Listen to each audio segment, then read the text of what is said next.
In the blue dark of a Montana December, the mountains hold their breath.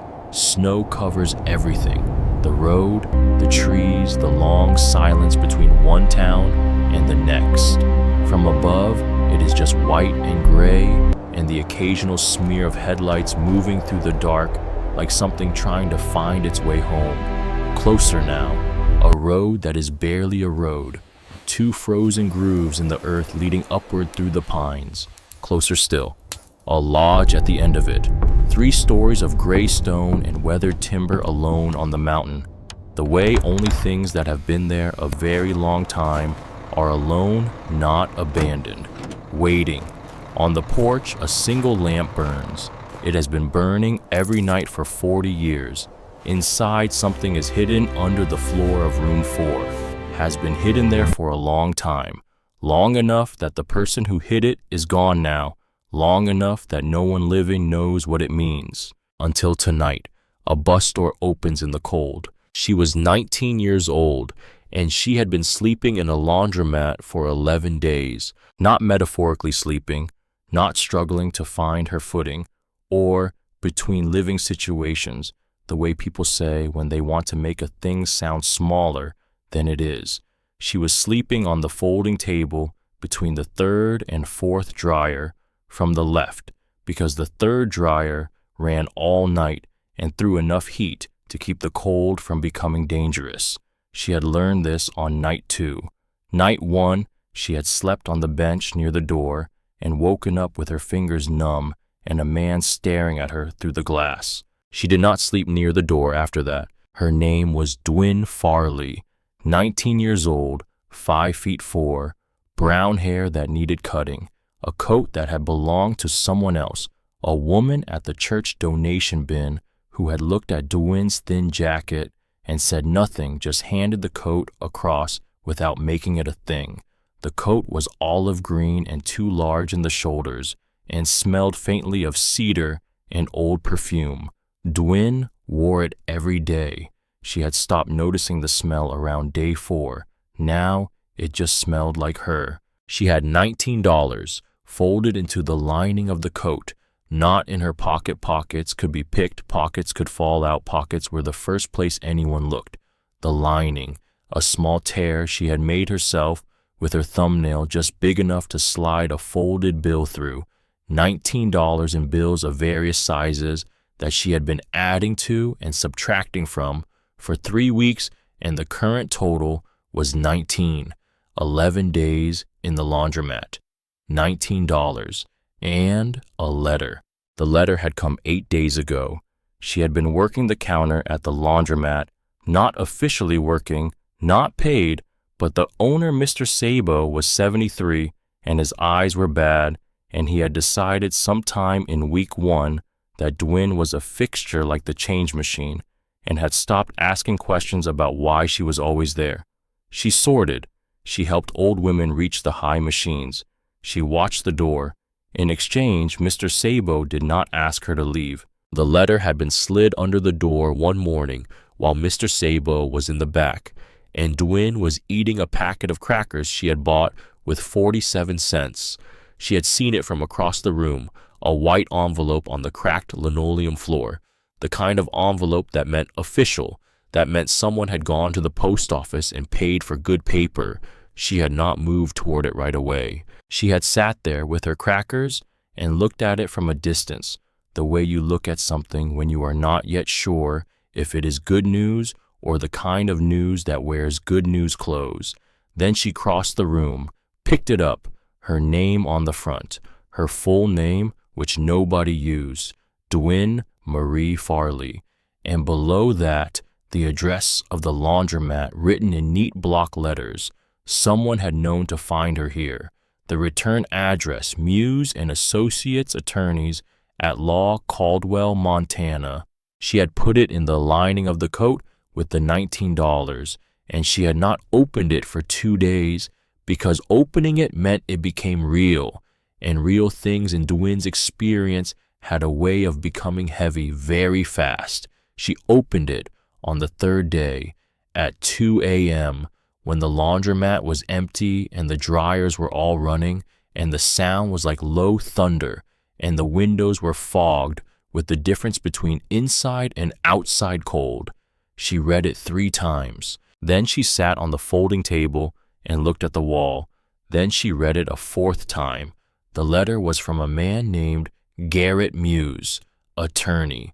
He wrote in the careful, slightly formal way of someone who had spent decades writing letters that contained life-changing information and had learned to do it without fanfare, because fanfare in these situations tended to make things worse. He wrote Miss Farley, "It is our duty to inform you that Ms. Solvier Grant of Veldon Crossing, Montana, passed away on October 14th of last year. Ms. Grant named you as sole beneficiary of her estate, which includes the property known as Veldon Crossing Lodge, located at the terminus of Grant Road, Veldon, Montana, along with all structures and approximately 40 acres of mountain land. Please contact our office at your earliest convenience to arrange transfer of deed. We understand this may come as a surprise. Dwin read that line 4 more times. She did not know any Solvier Grant. She did not know anyone in Veldon, Montana, which was a town she had never heard of. She had never, to her knowledge, received anything from anyone, not a gift, not a card on her birthday, not a phone call from a distant relative she had forgotten about. She had no distant relatives. Her mother had been the last of something.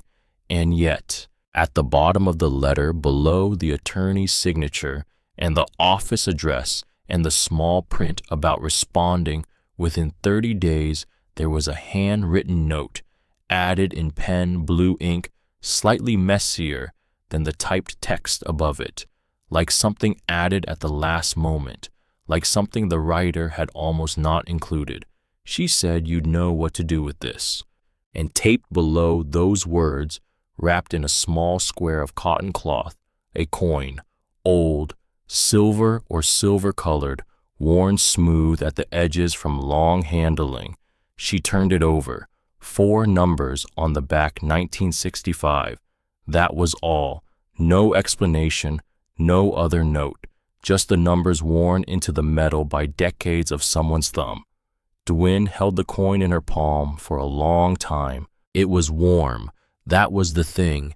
It had been taped inside an envelope inside a coat pocket for however long the attorney had been carrying it, and it should have been cold. It was warm, the way things are warm when they have been held. She did not know what 1965 meant.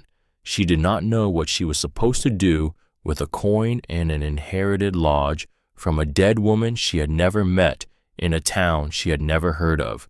She did not know most things which had been the running condition of her life for 19 years, and she had more or less made her peace with it, but the coin was warm, and that was something. She had spent $14 of her $19 on a bus ticket. That left 5. She had bought 2 packets of crackers and a bottle of water for the trip, and that had left $2 and some change, which she put back in the coat lining next to the coin. The bus to Veldon left Billings at 6 in the morning on a Thursday in December, and Dwin was on it, wearing the 2 large olive coat with the brass buttons and her mother's scarf around her neck, dark red wool going thin at one end, the only thing of her mother's she still had, and a canvas bag with everything she owned in it, which was not a large amount. She had not told anyone she was going. There was no one to tell. That was the thing that people did not understand about being 19 and alone. It was not dramatic. It was logistical. There was no tearful goodbye at the bus station, no one to wave at the window. There was just Dwin and the bus and the coin in the lining of her coat pressing against her hip through the cloth. She had left at 5:40 to walk to the station. The city was still dark. The streets were iced. She had walked carefully, shoulders forward, the canvas bag on her back, and she had not let herself think about where she was going, because thinking about it made it large in a way she couldn't carry yet. She thought instead about small things, the way her boots sounded on the ice, the vapor of her breath, the fact that the bus would be warm. This was a skill her mother had taught her without teaching it, the skill of reducing a large thing to a sequence of small, manageable steps. You don't eat the whole mountain, her mother used to say. You just put one foot in front of the other, and one day you look back and the mountain is behind you. Her mother had been 38 when she died, lung damage from years of working in a building with bad ventilation. Not dramatic, not fast, just slow and then complete. Dwin had been 16. She had gone to live with her Aunt Fenna, who had been kind enough at first and then less kind as the months went on, and her boyfriend moved in and the apartment got smaller. Dwin had left at 17, had come back at 18 when things got bad, had left again at 18 and a half. Fenna had driven her to the bus station in October, had not said goodbye the way a person says goodbye when they expect to see you again. Dwin had not said it either. They were alike in that way, which was the one thing about Fenna that Dwin understood. The bus took 4 hours and change. She slept for 2 of them. Not good sleep. The nodding, half-conscious sleep of someone who has learned to rest without fully letting go, because fully letting go in public was a thing that had consequences. She woke at every stop, checked her bag, felt for the coin, slept again. The mountains appeared gradually, the way they always do from a bus first, as shapes at the edge of the sky that you think might be clouds, then as something too solid and persistent to be clouds, then suddenly as the only thing big and immediate, the road rising into them and the trees closing in on both sides. Montana in December. She had been in Montana her whole life, and she had never gotten used to this. The way the mountains made everything else feel like it had been operating at a reduced scale. The way the sky was different up here, lower, closer, a specific shade of blue-gray in winter that she didn't have a name for, but would have recognized anywhere. She pressed her face against the cold window glass. Veldon. The bus stopped at a gas station that was also a post office, that was also apparently a hardware store, because the window displayed both postage rate charts and a hand-lettered sign advertising chainsaw oil. Population sign at the edge of town. Veldon elevation 4,820 feet. Someone had written below that in marker and worth every inch. She got off the bus. The driver said the next bus back to Billings came through on Saturday. Today was Thursday. She said thank you. She picked up her bag. The doors closed and the bus pulled away, and she was standing in the parking lot of a gas station, hardware post office in Veldon, Montana, with $5 and some change and a canvas bag and a coin she didn't understand. And it was 23 degrees and the wind was moving through the pines above the road with a sound like the world exhaling. She stood there for a moment, just breathed. Then she looked at the hand-drawn map the attorney's office had sent along with the letter. Turn left at the gas station. Follow Grant Road 1.4 miles. The lodge is at the end. You'll know it. She turned left. She walked. Grant Road was not a road in any modern sense. It was a track. 2 parallel grooves worn into the earth and then frozen that way, snow-packed between them, the trees on either side standing close and tall and very dark against the white. No streetlights, no other footprints, just the track ahead of her and the sound of her boots and the occasional snap of ice in the branches above when the wind moved. She walked for 20 minutes. She thought about her mother, about the way her mother used to hum when she cooked, not songs, exactly just sounds low and rhythmic, the musical equivalent of those small steps her mother always talked about. She thought about the coin in the coat lining. She thought about the attorney's handwritten note. She said, "You know what to do with this," which implied that Solvier Grant had known something about Dwin that Dwin did not know about herself, which was an unsettling thing to inherit along with a lodge, which was possibly the whole point. She came around a bend in the track and stopped. The light appeared first. a single lamp on a high porch burning yellow-orange against the dark blue of the early evening sky. Then the porch itself wide and deep, wrapping around the front of the building.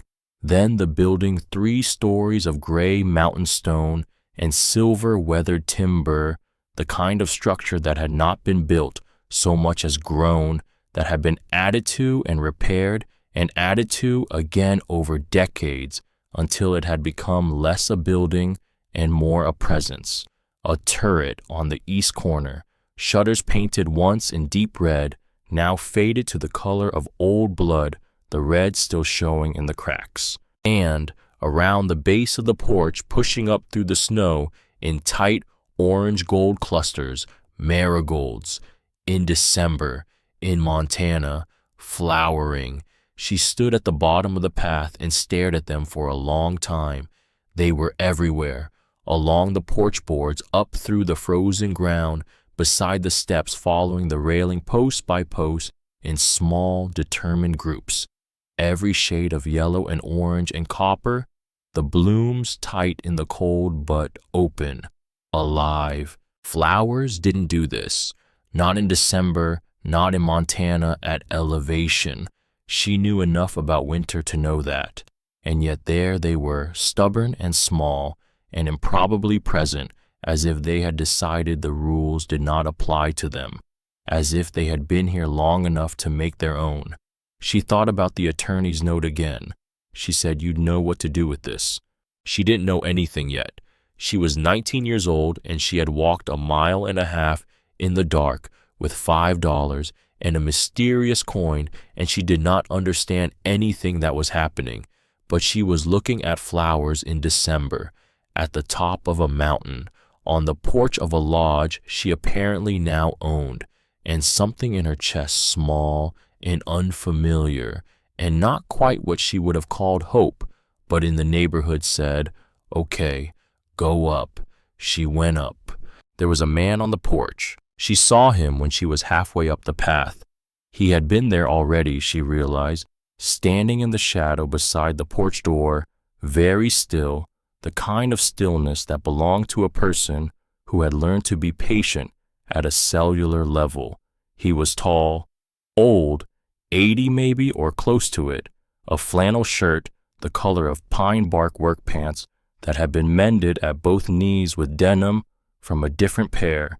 He held a carpenter's square in his right hand, which he didn't put down. He watched her come up the path. She stopped at the bottom of the porch steps. They looked at each other. "You have her walk," he said. His voice was quieter than she expected, not soft exactly, more like a voice that had learned to be precise and had stopped needing volume. Her walk. Solveig. The way she put her feet down, like she was testing the ground before she trusted it. Dwyn looked down at her boots, then back up at him. "I'm Dwyn Farley. The attorney sent a letter." "I know he did.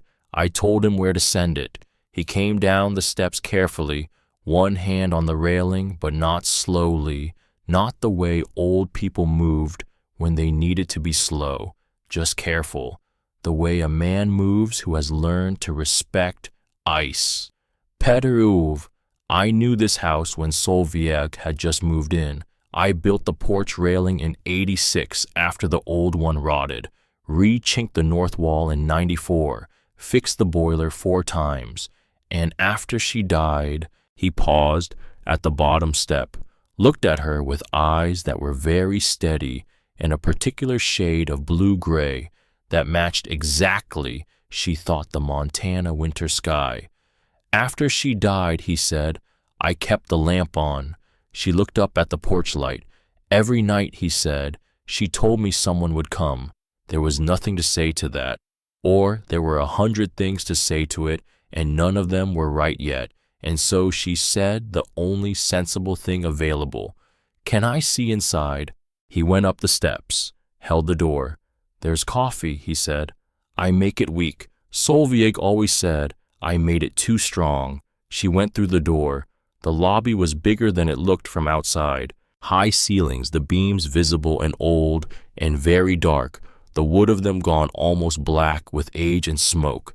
A wide staircase curving up the far wall, the banister carved with a simple repeating pattern, pine needles she thought worn smooth from long use.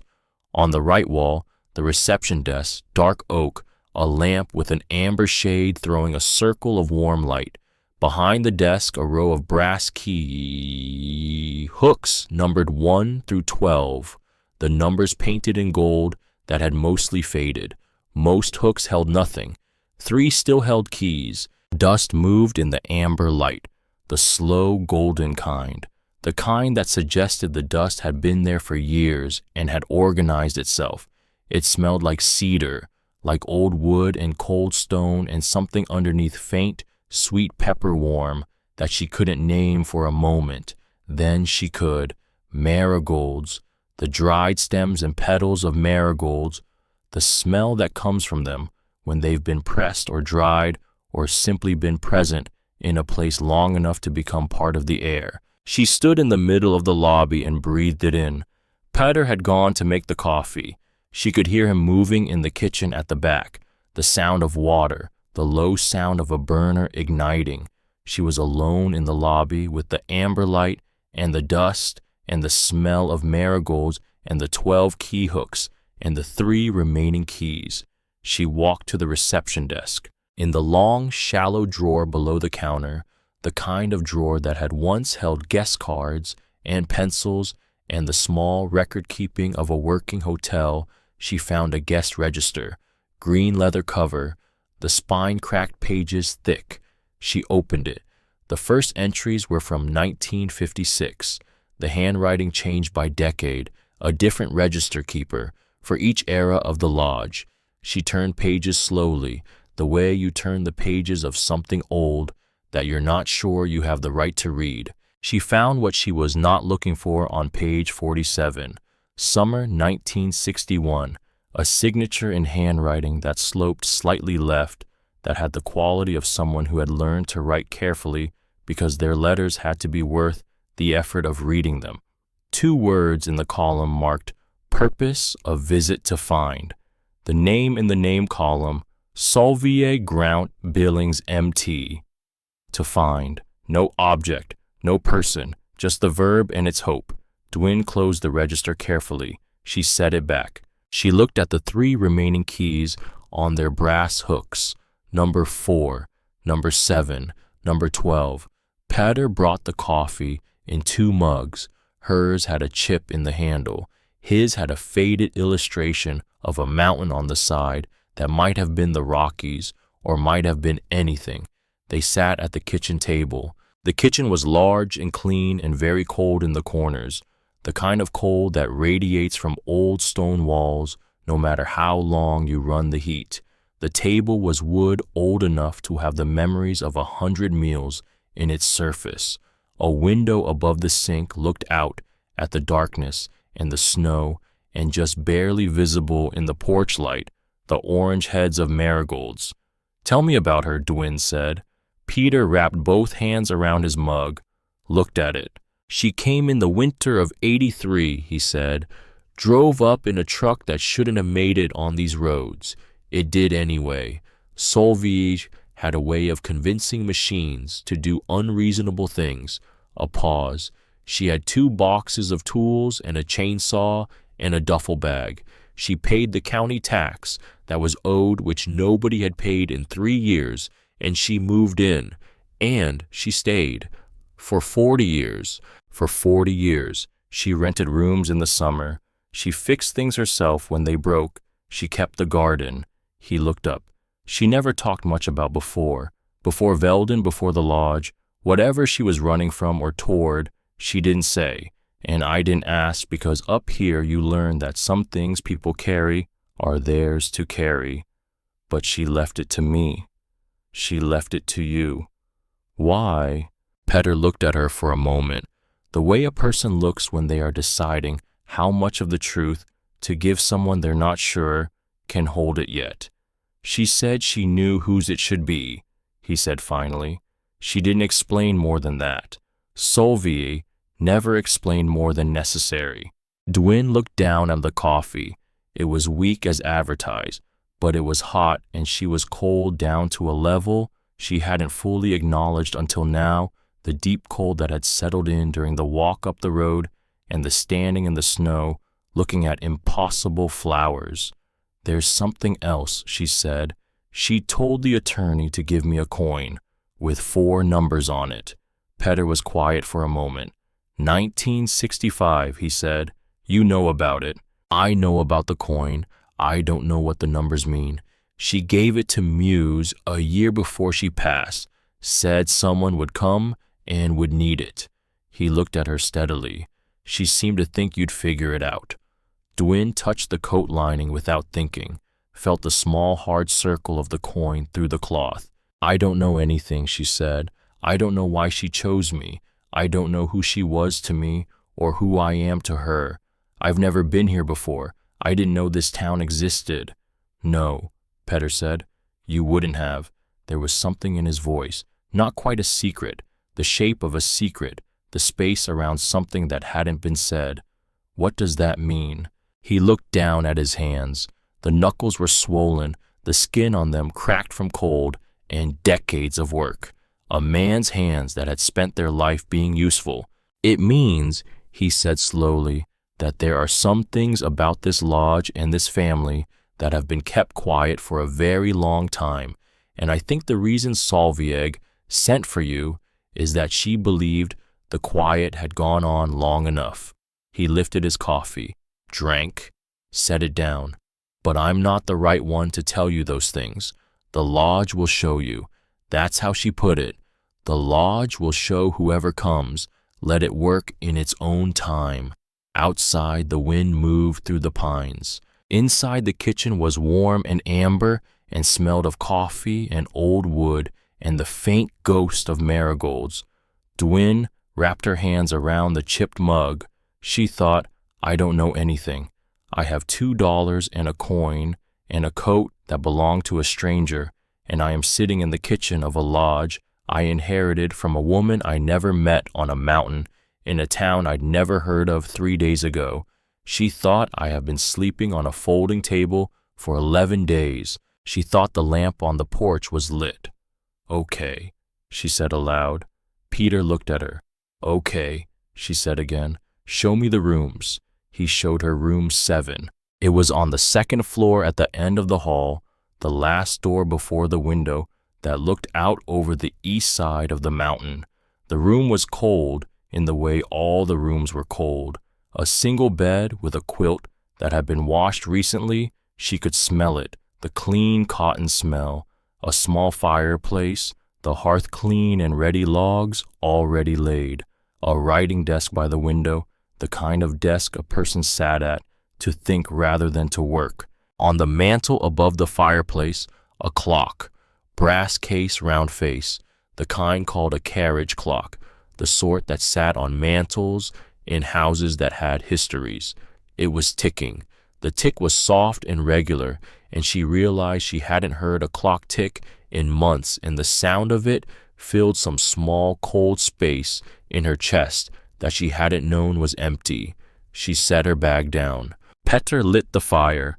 It took immediately. The wood was dry, the chimney clear, the fire building fast and warm and orange. He showed her how the radiator worked. Knock twice, then wait, then it would heat, and showed her which floorboard near the window was soft and told her to step right, and then he left her to it. She stood in room 7 and listened to the fire and the clock and the wind outside and the distant sound of the pines, and she thought, "This is the first room I have been alone in since October. The first room that was warm. The first place in 4 months where no one could come through the door without her choosing to open it." She sat on the bed, took the coin out of the coat lining, held it. 1965. She looked around the room, at the mantel, at the clock. She got up, crossed to the fireplace. She lifted the clock carefully. It was heavier than she expected, and turned it over. On the bottom beneath the case, nothing. She turned it to face her again and looked at the back panel, and there in the lower right corner of the brass backing, stamped into the metal in small, neat numbers, a maker's mark, a serial number, and below those, made 1965. She set the clock back down very carefully. She stood in front of it and looked at it for a long time, the coin in her hand, the clock on the mantle, both from the same year, both connected to Solveig, who had left her a note that said, "The coin will tell you when," and a letter that said she kept this place for someone, and a drawer full of silence where explanations should have been. The letter had mentioned a sister, just that a sister unnamed somewhere, the sentence incomplete, the way important sentences sometimes were when the writer ran out of courage before they ran out of paper. Dwin had read the letter 4 times on the bus, and each time the sister felt more like the center of the thing and less like a detail. The clock ticked. The fire popped. She put the coin in her pocket this time, not the lining, her pocket, where she could feel it. She lay down on the bed with her coat still on, and the fire going, and the clock ticking, and she looked at the ceiling, which had a water stain in the shape of nothing in particular, and she thought, okay, 1 foot. She was asleep in 7 minutes. She woke to voices downstairs, not alarming voices, the kitchen voice, the clink of mug, scrape of chair, ordinary morning voice that she had forgotten the sound of. She lay still for a moment, just listening to it, the way you listen to a sound when you're not sure yet if you're dreaming. She wasn't dreaming. She got up, washed her face in the cold water sink in the hall bathroom, came downstairs. Peter was at the stove, back to her, and there was a woman at the kitchen table. 50s, maybe close to 60, round face, dark hair starting to go silver, at the temples, wearing an apron over a heavy sweater. She had a basket on the table in front of her, and she was setting things out of it, a covered pot, still steaming bread wrapped in a cloth, a small jar of something amber, a tin of something Dwin couldn't identify yet. She looked up when Dwin came in. "Sit down," she said, not unkind, the way you say sit down when you are a person who has been feeding people for a long time and it has become less an offer than a fact about the universe. "I'm Clova Wend. I run the bakery in town. I was a friend of Solveig's, which in Solveig's case meant I brought her food and she tolerated it." She uncovered the pot, soup white bean, and something green and fragrant. "She never let anyone leave this kitchen hungry," Clova said, setting a bowl in front of the empty chair in a way that made clear the empty chair was for Dwin. "I don't plan to start now." Dwin sat. She had been going to say something like, "I can't accept this," or "you don't have to," or any of the other things people said when they had been managing alone long enough that kindness felt like a test. She had been going to say that. She didn't. She sat. She pulled the bowl toward her. She ate. The soup was the best thing she had tasted in 4 months, which was not an exaggeration. It was warm and thick, and there was bread, and the amber stuff in the jar turned out to be honey, and she ate 2 bowls and 3 slices of bread and did not apologize for any of it, and Clova refilled her bowl without commentary, and Petter sat across from her with his weak coffee, and nobody said anything much at all. This was the first time in 19 years that someone had fed her without needing something back. She did not cry. She was not going to cry over soup, no matter how good it was, no matter how it felt, like being put back together 1 spoonful at a time. She was not. Her eyes were just watering from the steam. "Solveig talked about you," Clova said. Dwin looked up. "Not by name. She didn't have your name." Clova wrapped her hands around her own mug. "But in the last year, she talked about someone she was expecting, someone who would come and understand what needed to be done. She was very specific about one thing." "What thing?" "She said send for someone who knows how to listen to a house." Dwin thought about the floor in room 9, soft at the left side of the window. She thought about the folding table between the 3rd and 4th dryers. She thought about the night she had spent at the laundromat listening to the machines and learning which one threw the most heat. "What does she mean?" Dwayne said. "A sister." Peter set his mug down. Clova looked at him. "Solveig had a sister," Peter said, "older by 3 years. Her name was Idris." The name sat in the kitchen the way names sit when they have been kept in a drawer for a long time and finally been brought out. Heavy, a little stiff, like something that needed to be handled carefully. "She's gone. We don't know." Clova's voice was careful, the voice of someone choosing words with the precision of someone who had carried the wrong words before. "She was sent away when she was young. The family—" She stopped, started again. "There was a place called Harwood. It's closed now, a facility for women they didn't know what else to do with." A pause. "Idris was 22 when they sent her, in 1963, and Solveig spent the next 40 years writing her letters. But we don't know if the letters ever arrived." Clova looked at her very steadily. "We don't know where Idris is now. We don't know if she's alive. We know Solveig believed she was. She believed it the way she believed the marigolds would come back, not with proof, just with the particular faith of someone who has loved something long enough to trust it." Dwayne looked down at her empty bowl. The coin was in her coat pocket. She could feel it against her hip. 1965. Outside the kitchen window, the morning light was coming in thin and clear and very cold off the mountain, and the marigolds along the porch were glowing in it, orange and gold and copper, stubborn and impossible, and right there. She did not know how to find a woman who had been missing for 60 years. She had $2. She did not have a car. She did not have a plan, a strategy, a legal background, a family connection, or any particular reason to believe that she specifically was the right person to do whatever this was. But she thought about her mother's voice. "You don't eat the whole mountain. 1 foot." "Okay," she said. For the 3rd time in 12 hours, it had become a kind of practice, she realized. The practice of someone who did not know the next step but had decided to take it anyway. Clova looked at her. Something in the older woman's face shifted, not exactly a smile, but the thing that lives near a smile. Warmth, recognition, the look of someone watching a thing begin. "Okay," Clova said, and then the knock at the front door.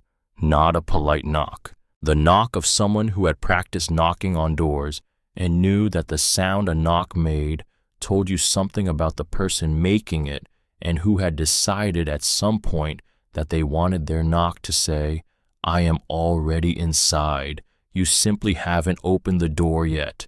3 knocks. Even. Deliberate. Peter did not move. Dwayne looked at him. "That," he said, his voice going very quiet and very flat, "will be Lexton Grant." And something in the kitchen changed. Not dramatically, not the way things change in movies where the music shifted and the light went cold. Just a small change in the quality of the air, the way the air changes when you have been sitting by a warm fire and someone opens a door somewhere in the house. She felt it. She looked at Peter. She looked at Clova. She got up from the kitchen table and walked to the front door of the lodge that she apparently now owned, and she put her hand on the knob and she opened it. The man on the porch was 49, maybe 50. Dark coat, good coat, the kind with a structured collar and buttons that meant it had been chosen rather than grabbed.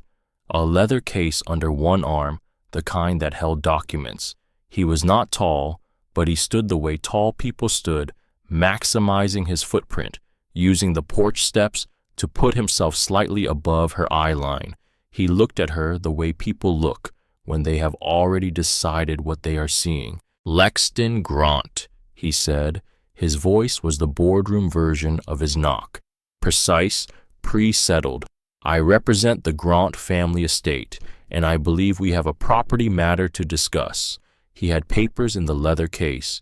She could see the edge of them, official-looking, thick, the kind of papers that people use to make things feel decided before any conversation had started. He waited for her to step back, to invite him in, to shrink. Dwin stood in the doorway of the lodge she had slept in for one night after an 11-day stretch, on a laundromat folding table with $2 in her coat lining and a coin she didn't fully understand, and soup still warm in her stomach and the smell of marigolds behind her. She did not step back. "Miss Farley," he said, and she heard it in the way he used her name, that he already knew it, that he had already done the research, that she was already a managed variable in a plan that had started before she got on the bus. "This property legally reverts to the Grant estate. That means it reverts to me. You're welcome to review the documentation." He said it the way you say something when you expect it to be over, when you expect the other person to take the out you've offered them and be grateful for it. Behind her, the marigolds were on the porch. The clock was ticking upstairs. The coin was in her pocket. The coin will tell you when. She didn't know what that meant yet. She didn't know a lot of things yet. But she was standing in the doorway, and she was not moving. She did not let him in. That was the first thing, the thing that mattered, because Lexington Grant was the kind of man who had spent 30 years walking into rooms and having people move out of his way. And he was standing on the porch with his leather case and his good coat and his pre-settled expression, and he was waiting for Dwin Farley, 19 years old, $2, still had soup on her breath, to step aside. She didn't. "I'd like to see the documentation," she said. Not, "I'm sorry, I don't understand." Not, "Of course, please come in." Just that. Flat and quiet and taking up exactly the space it needed to take up. Something moved across Lexington's face. Not surprise exactly, more like the recalibration of a man who had prepared for one kind of conversation and found himself in a different one. He opened the leather case, extracted 3 pages stapled, held them out. She took them, read them, standing in the doorway. She was not a lawyer. She had finished high school barely through the years of her mother's illness and the chaos after, and she had 1 semester of community college before the money ran out. She was not equipped to parse legal language, but she was very good at reading the shape of things. And the shape of this document was, "We are telling you this is decided. We are telling you the deciding happened before you arrived. We are presenting this as information rather than argument, because argument implies the other party has a position." She read to the end, handed the pages back. "I'll need to speak with the attorney who handled the transfer," she said, "Garrett, Muse, and Caldwell." "Of course." Smooth, prepared. "His office will confirm what I'm telling you. The 1971 Family Trust supersedes any individual transfer. I'm not here to make this difficult, Miss Farley. I'm offering you a reasonable exit before this becomes a legal matter." Before this becomes a legal matter, as if it weren't already. "I'll be in touch," Dwin said, and she closed the door. She stood in the lobby with her back against the closed door and counted to 5. Petter appeared in the kitchen doorway. "He's going to his car," Dwin said. "He's writing something down on his phone." "He does that." Peter said it without surprise, which meant he had seen Lexington Grant before, on this porch, at this door. He's been here before, twice, in the 2 years since Solveig passed. He came into the lobby, set his mug on the reception desk. The first time the lodge was empty, and he got as far as the back office before I found him. The second time I was already on the porch when he pulled up. He left faster that time. What's he looking for? Peter was quiet for a moment, the careful quiet of a man who had held things back for a long time and was deciding again how much to release. I think, he said, he's looking for a reason the lodge is worth having, which means there's something here he doesn't know about and can't find. Dwin thought about the guest register, the date 1961 and the 2 words, to find. She thought about the floorboard in room 4, because she hadn't checked room 4 yet. She had gone to 7. 7 was hers, or the lodge had decided it was hers the way rooms in old buildings have a way of claiming people without being asked. But room 4, she looked at the key hooks behind the desk. Hook number 4 still held its key. Garrett mused when she called from the kitchen telephone, a wall phone rotary which she had not used in her life, but figured out in approximately 45 seconds, because it turned out rotary phones were not complicated, just slow. Garrett Muse said yes. He was aware of Lexington Grant. Yes, he had been expecting this. No, the situation was not as simple as Mr. Grant's documents suggested. And yes, she had grounds to contest. But contesting a trust provision takes time, he said. His voice was careful and specific, the voice of a man who gave people exactly the information they needed, and no more, because more often made things worse. And it takes a retainer, Miss Farley, which I understand may be. I have $2, Dwin said. A pause. I see. Is there another way? Another pause. Longer. There may be, Muse said, if we can establish that the 1971 trust was predated by a more specific conveyance, a deed, a transfer document, anything that explicitly named an individual beneficiary with prior claim that would change the picture considerably. A properly recorded deed is a powerful document. Trusts built after the fact, without acknowledging an existing deed, are on uncertain ground. What would I be looking for? A deed filed before 1971, naming a specific individual as owner of this property. A pause. Ms. Farley, did Solveig leave you anything other than the letter? Any other documents, objects, anything at all? A coin, Dwin said, with the year 1965 on it. Silence. 1965, Muse said slowly. That would be 6 years before the family trust. That would be. He stopped. Look in the lodge, Ms. Farley. Look carefully. Solveig was not a woman who did things without reason. She hung up. She stood in the kitchen, and then she went to room 4. Room 4 was on the second floor, east side, the smallest of the guest rooms, not cramped, but intimate. The ceiling lower here, the window looking out over the north slope of the mountain and the edge of the marigold garden below. It smelled different from the other rooms. Not musty, not cold clothes, something else, like the room had been used more recently than the rest of the lodge, like someone had been in it, not as a guest, not passing through but sitting, being present.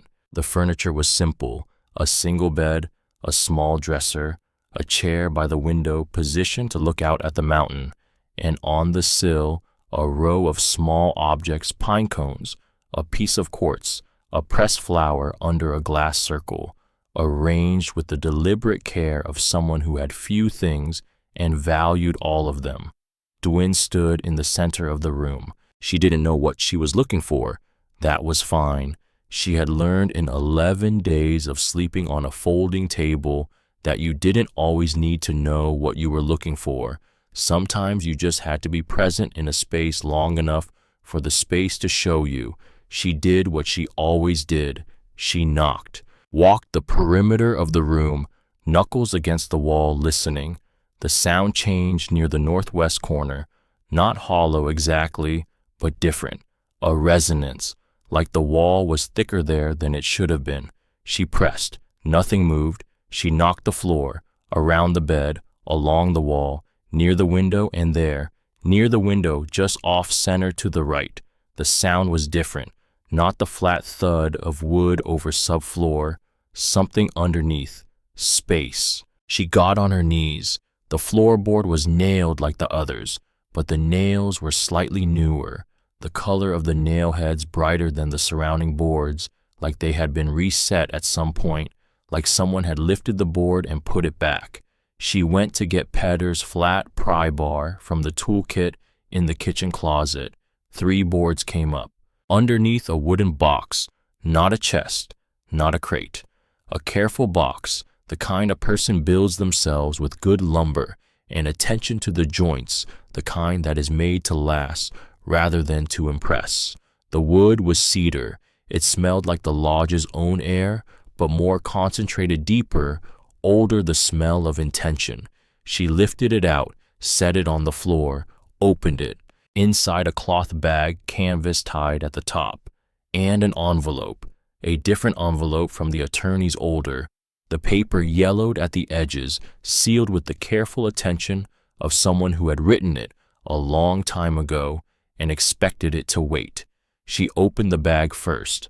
The money was in banded stacks, 50s and 100s, the bands written in pencil in a small, clear hand. Winter 85, summer 87, W 89, W 91, and so on. 40 years of winters, 40 years of careful, unspent accumulation. She counted it on the floor, stack by stack, the numbers adding up with the slow inevitability of 40 years of a woman who did not spend what she did not need. 28,600. She sat back on her heels and looked at the stacks on the floor of room 4 of Veldon Crossing Lodge at the top of a Montana mountain in December and thought, this is what 40 years of choosing the mountain over everything else looks like. This is what it looks like when a person strips their life down to what matters and keeps the rest. Then she opened the envelope from the box. This was not the attorney's letter.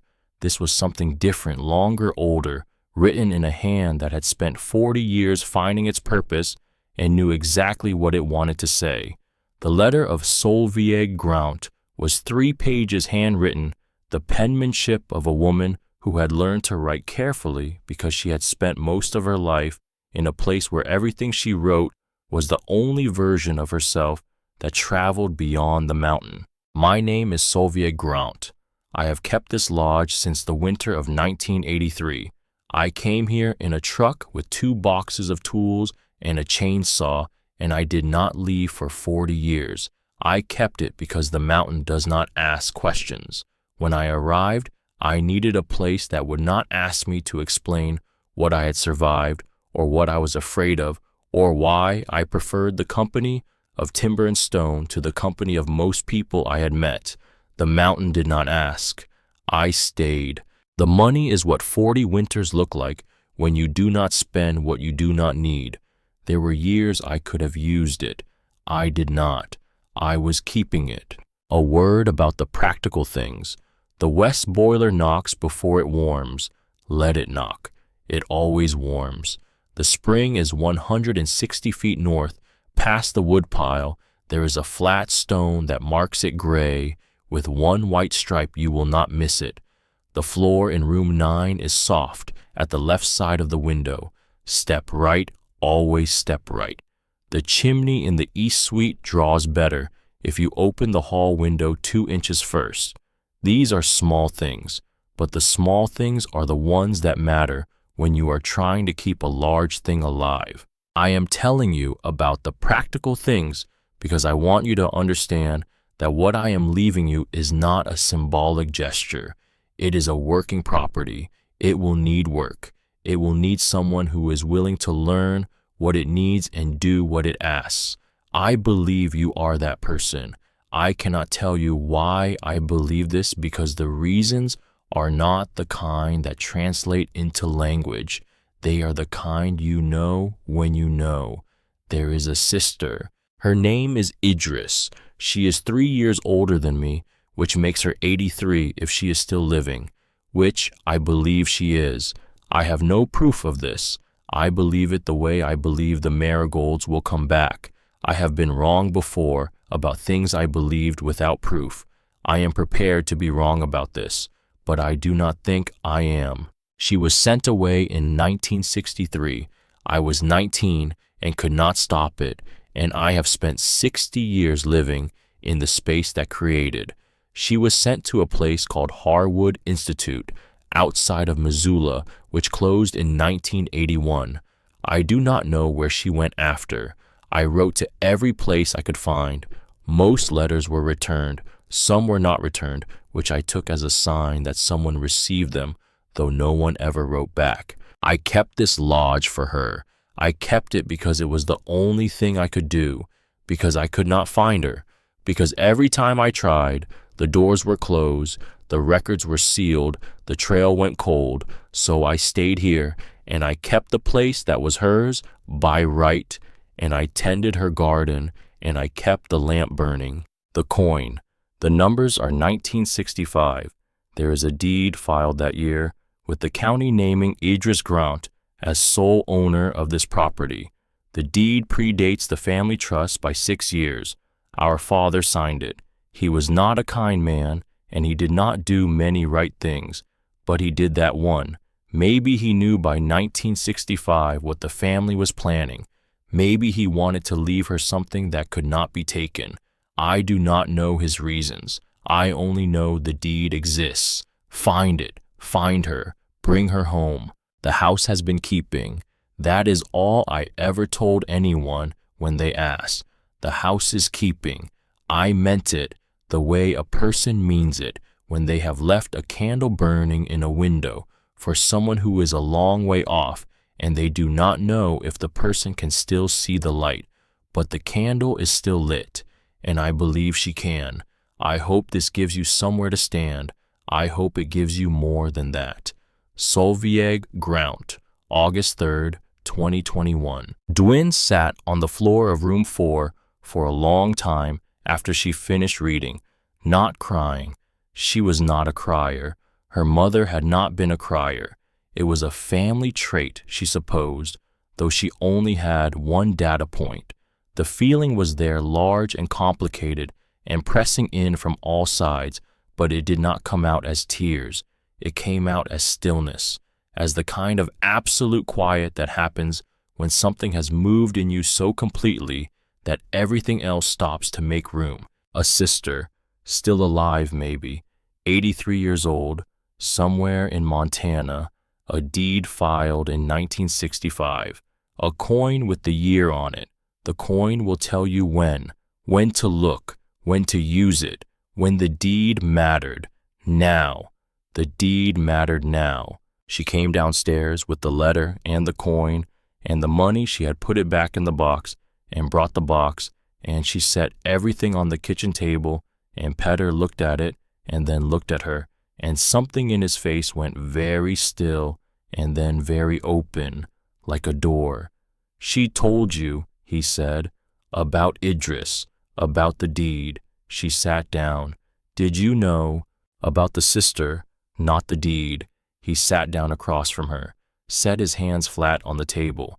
Solveig mentioned Idris once, in the early years before she stopped talking about before. She said I had a sister, and I said what happened to her, and she said they decided she was too much, and I said too much what?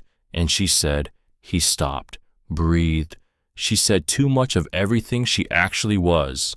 Too much of everything she actually was. Dwin looked at the letter.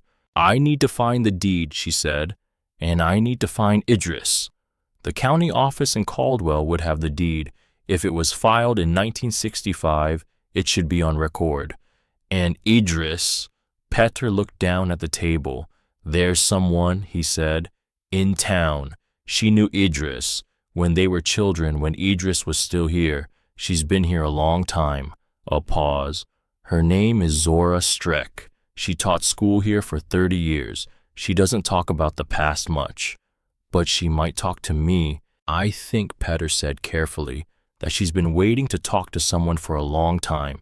She just needed the right someone to show up. Zora Streck lived 3 streets back from the main road in a house that had the organized quiet of a person who had spent decades teaching other people's children to think clearly and had applied the same discipline to her own living space. Books in rows, a wood stove burning low, plants in every window green and thriving in the December gray. She was 69, silver-haired, short, with the particular directness of someone who had taught 30 years of 12-year-olds and long ago stopped having patience for indirection. She opened the door before Dwin knocked. Peter called, she said. Come in. I've been thinking about what to say since he hung up, and I think the answer is everything. I'm 89 years old. 69, Dwyn said. I feel 89. The point is, I am tired of keeping this particular thing. Sit down. I'll make tea. Dwyn sat. The kitchen was warm, smelled of black tea and something baked, sweet and yeasty. On the wall above the table, a child's drawing, a house with improbably orange flowers around it, crayon on notebook paper, framed with the reverence of something a person has kept for a very long time. Dwyn looked at the drawing. Did you keep that? She said, because a child gave it to you or because of the flowers? Zora turned from the stove, looked at the drawing. Both, she said. Idris drew it. She was 11. She was very specific about the flowers. She said orange was the color that meant something good was coming. She set the kettle on. She was the smartest child I have ever known, and I taught school here for 30 years. I know what smart looks like. Idris wasn't just smart the way children who read a lot are smart.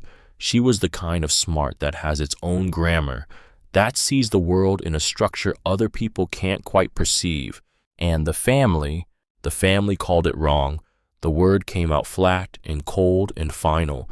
They called her strange. They called her too much. They called her difficult because she asked questions that didn't have convenient answers, and she remembered everything with a precision that made people uncomfortable, and she talked to the marigolds in a way that was, I will tell you, perfectly reasonable if you understood that she was observing them. Recording. She kept a journal of when each one bloomed, what the weather was, how much the soil had changed. She poured hot water over the tea. They called it obsession. I called it science. I was 11. Nobody listened to me. The tea came out dark and strong. Zora set a mug in front of Dwyn. She was sent away in 1963. I was 9. She was 22. They said she was going somewhere she would be cared for. Her voice was very steady and very dry, the voice of someone who has said a sentence 100 times in her head and long since burned off all the emotion that was once attached to it. The place they sent her, Harwood Institute, it wasn't a hospital. It was a facility for women they didn't know what else to do with. Women who asked too many questions. Women who didn't fit the shape of what was expected. Dwyn held her mug. Solveig kept writing to her. Every month, for 40 years. Zora looked out the window. I know because Solveig showed me the letters. Not the letters she received. She never received any. The letters she sent. She kept copies, a whole drawer of them. Every month the same thing. I am here. The house is keeping. The flowers came back. I am waiting. Did any of them get through? Zora was quiet for a moment. That, she said, is what I need to show you. She brought out a shoebox. Old, the cardboard gone soft at the corners, the original contents long since replaced. Inside a stack of envelopes, 47 of them, held together with a rubber band gone brittle. Solveig gave me this box 6 months before she died, Zora said. She said if someone comes who is looking for Idris, give them this. Dwyn looked at the envelopes. The addresses on the front were Solveig's handwriting, different addresses, a series of them over the decades, each one presumably a new facility or forwarding address Solveig had tracked down through some laborious process of letters and phone calls and probably driving to offices that had given her nothing. The addresses changed. The handwriting on the envelope stayed the same. Careful, patient, unmistakably the hand of a woman who had decided that the writing mattered regardless of whether it arrived. But the envelopes had been returned, stamped, and on every one refused return to sender, which was not Dwyn noticed the same as undeliverable, not addressee unknown, not no such address. Refuse. The stamp was deliberate. The word was deliberate. Someone had looked at these envelopes and chosen that word. Someone had decided to send them back rather than forward them, rather than hold them, rather than let them reach the person they were addressed to. She turned the oldest one over. The postmark, 1964, and on the back flap, not Solvieg's writing, different ink, a signature half smeared, old enough to have faded, but not old enough to be gone entirely. B. Grant, Barnett Grant, Lexton Grant's father. Dwin sat very still. He intercepted them, she said. Lexton's father. He sent them back. Yes. Zora's voice was very quiet. I believe so. Which means Idris, if she is alive, spent 60 years believing her sister never wrote, and Solvieg spent 60 years believing Idris chose not to answer. The kitchen was absolutely silent. Dwin thought about two women, each one riding into a silence the other was experiencing as abandonment, each one alone on her side of a gap that had been manufactured by a man with a pen and a rubber stamp and the specific cruelty of someone who understood that information was power and silence was a weapon. She thought about the marigolds, tended for 40 years, because what else could you do when you could not reach the person, but you could tend the things she had planted? She thought about the lamp. Every night, every single night. Idris is alive, Dwin said. Not a question. I don't know, Zora said. She is. Dwin set the envelope down. Solvieg believed it, not because she had proof, because of what she knew about Idris. And I think she stopped. Something was forming that she didn't have full language for yet. I think someone who plants a garden when they're 12 years old and labels every bloom with the date and the weather and the soil conditions, I think that person doesn't disappear. That person keeps records. That person's whole life is a record. You don't lose a record like that. Zora looked at her for a long moment. You sound like her, she said quietly. Not Solvieg, Idris. And then she looked away out the window. Find the deed. That's the first thing, because until you have the deed, you don't have the lodge. And without the lodge, there's nothing to bring her back to. Yes, the county office in Caldwell was a 2-hour drive, which was a problem, because Dwin did not have a car. This was the moment she would think about it later, when she fully understood what Peter had meant about the town, about small places having a body, about organs you couldn't see that kept things alive, because she went back to the lodge and she told Peter, and he picked up his phone, and 15 minutes later, a young man arrived in a truck the color of old rust, tall, broad across the shoulders, the kind of quietness that suggested someone who had grown up working outdoors and had organized his relationship with language accordingly economical. He knocked twice on the door frame, which was also the greeting. This is Torben, Peter said. My nephew's boy. He knows the roads. I know the roads, Torben said, as if confirming a fact about geography rather than offering a service. Can you drive me to Caldwell? He looked at her, then at Peter, then back. Weather's fine until 3, he said. We should leave now. They left now. The drive to Caldwell was 2 hours of mountain road, snow-packed on the curves, clear in the straightaways, where the wind kept things dry. Torben drove the way Petter had said he knew the roads, like the road was a thing he had memorized rather than a thing he was reading in real time. He didn't overcorrect. He didn't brake early. He just drove hand-steady, watching the white ahead of them. Dwin sat in the passenger seat and held the coin. They didn't talk much. This was fine with her. She had grown up or become who she was, which was not the same as growing up in the kind of silence that was either hostile or companionable, and she had learned the difference quickly because one of them was dangerous. This was companionable, the kind of silence that was its own conversation. Did you know Solvieg? She said around the first hour. Some. She came to town sometimes, not often. A pause. She brought things, vegetables from the garden, wood she'd split more than she needed. She didn't stay for conversation. She'd drop the things and leave. Did she seem fine, he said. She always seemed fine. that kind of find that takes a lot of work. Dwyn understood that. She looked out the window at the mountains. She left this place to a 19-year-old stranger, she said, not really to him, more out loud. Yeah, that doesn't strike you as strange. He was quiet for a moment, considering. Petter said she always did things with a reason, he said, even when the reason wasn't visible yet. Another pause. He said she left the lamp on every night for 3 years after she could barely get around. That's not nothing.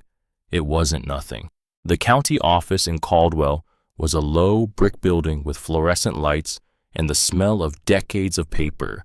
The clerk was a woman in her 50s named, according to her name badge, Dottie, which was a name Dwyn had not encountered on a living person before, but seemed to fit perfectly because she had the practical warmth of someone who had processed 40 years of other people's important documents and had come to understand that what looked like bureaucracy was actually the record of human life. Deed search, Dwyn said.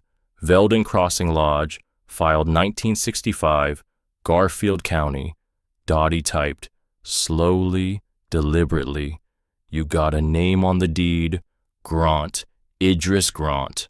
More typing, a pause, a longer pause. Said Dottie, which was not sorry nothing.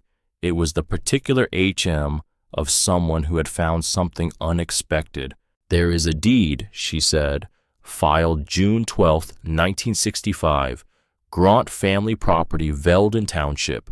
The named owner of record is, she squinted at the screen, Idris Mirabel Grant.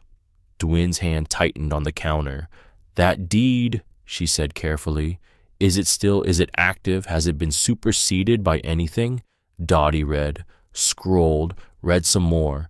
As far as our records show, she said, no subsequent deed was filed for this property. There are tax records, maintenance filings, a trust document from 1971, but that's a family trust, not a property deed. The deed itself, she looked up. The deed of record for Veldon Crossing Lodge names Idris Mirabel Grant as owner. That's what the county has. Dwyn breathed, just breathed. I need a certified copy, she said. She had the copy in her hand when they walked back to the truck. Torben looked at her face and read whatever was written there and said nothing, just opened the truck door.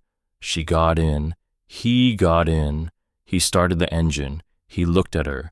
You found it. I found it. He pulled out of the parking lot. And then because she needed to say it out loud to make it real, because that was how things became real for her, had always been. You said them in the air, and then they existed outside of you, and you couldn't take them back. The deed is in Idris's name, she said. 1965, filed 6 years before the family trust. Lexton Grant's whole claim is built on a document that came after. Torben was quiet. Then, so he's wrong, or he knew. That landed. Because the fifth chimney was where the Breckenridge house used to be, and the Breckenridge house had been one of the oldest wood frame structures in the valley, built in 1871, before most of the boom money arrived, built fast and cheap, with green timber that had never fully dried, and walls that had been patched and repatched every winter since. She found the chimney.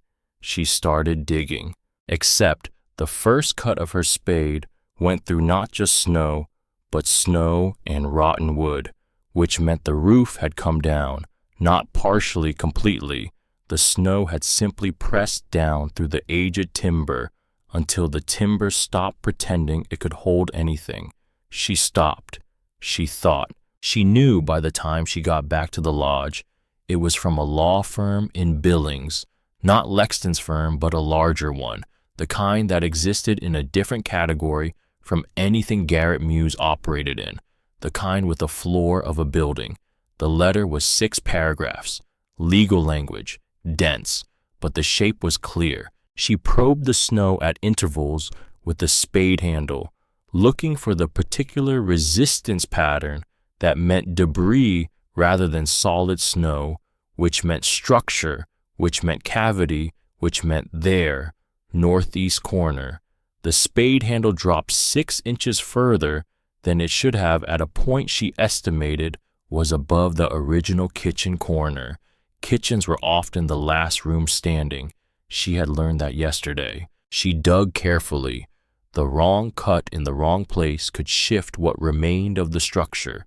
It took 3 hours. 3 hours of the most careful, methodical, agonizing excavation she had ever performed. But she found them, all 5, huddled in the northeast corner of what had been their kitchen, which was now a space approximately the size of a wardrobe in near total darkness, in a cold so profound that the eldest daughter's eyebrows were frosted white. They came out blinking. The marigolds were right there, orange and gold and impossibly alive. She looked at them for a long time. They were claiming the money Solveig had left her, the money that was 40 years of a woman's life compressed into stacked bills in a cedar box under the floor. They were claiming it. She could fight it, maybe, with Garrett Muse, who was one attorney in a small town, against a firm in Billings with the floor of a building, with no money for a retainer, with a deed that was now being called fraudulent. And underneath all of that, underneath the logistics and the legal threat and the weight of what she was about to try to navigate alone at 19, underneath it all, was the thing she kept coming back to. They had done this before. Barnett Grant, Lexton Grant, father to son, the interception of letters, the returned envelopes, the isolation of a woman for 60 years, the family trusts assembled after the fact to cover over what had been done, and now this, the suit, the claim, the document designed to look like law while being underneath the same thing it had always been. We are telling you it's decided. We are telling you the deciding happened before you arrived. She sat on the step for a long time. The cold was real. The coin was in her pocket. The certified copy of the deed was inside on the kitchen table. She thought about Solveig, living here for 40 years, sending letters that never arrived, tending the garden of a woman who didn't know the garden existed, keeping the lamp lit every night for a person she could not reach, not because she was sure it would work, because it was the right thing, because some things you did not, because you would win, but because the alternative was stopping, and stopping was not something Solveig Grant had known how to do. Dwyn picked up the coin, turned it over. 1965. She stood up. She went inside. She called Garrett Muse. The next morning, Rufus Blaine showed up at the lodge. She hadn't called him. She didn't know him. He was 61, broad in the chest, wearing coveralls over a flannel shirt, carrying a tool bag that had been used so long the canvas had softened to the consistency of heavy cloth. Heard you had a pipe situation in the East Wing, he said. She had not told anyone about the pipe situation. She had noticed it herself 2 days ago, a groaning in the east wall that suggested something in the heating system was not right. Word gets around, she said. In Veldon it does. He set the bag down inside the door. Solveig kept my daughter's house from burning down in the winter of 2014 when the chimney went. She drove over at 11 at night. She never charged anything. I owed her. He picked up the bag again and looked at her. I'm going to look at your East Wing now. He went to the East Wing. She let him. This was the thing about Veldon. The thing she was learning. It did not announce itself. It did not make offers. It simply appeared when it was needed and did the thing that was needed and did not require discussion about it. He fixed the pipe. He checked the boiler. He showed her how to bleed the radiator valves in the right order. He refused when she tried to give him the $20 she had cadged from Garrett Muse as a small advance on the estate paperwork. He refused it with a gentleness that made the refusal feel less like a rejection and more like a gift. Solveig, fix my daughter's house, he said again. Consider this debt paid sideways. He left. She stood in the east wing with warm radiators ticking around her. Paid sideways. She thought about that. Zora came at 3 that afternoon. She came because Dwin had called her, because Dwin had spent the morning on the phone with Garrett Muse going through the lawsuit and the counter-arguments and the timeline and the deed and the trust, and at the end of it, she had said, I need to know where Idris went when Harwood closed. And Muse had said, try the records office, and then had paused and said, try the people first. So she called Zora. Zora came in, hung up her coat, sat down, and looked at Dwin the way you look at someone who is about to ask you to give them something that has been locked up for 60 years. Harwood closed in 1981, Zora said. I know that because I tried to find her. After Solveig told me about the letters, she thought, I was in my late 20s. I thought I would just look her up. It couldn't be that hard. A pause that contained a whole education. It was that hard. Harwood's records went to the state when it closed. The state archived them. The archive was at that time not digitized. I wrote 3 letters. I got 1 response saying the records were sealed. I stopped. But you were braver then. Zora looked at her. I was younger, she said. Not the same thing.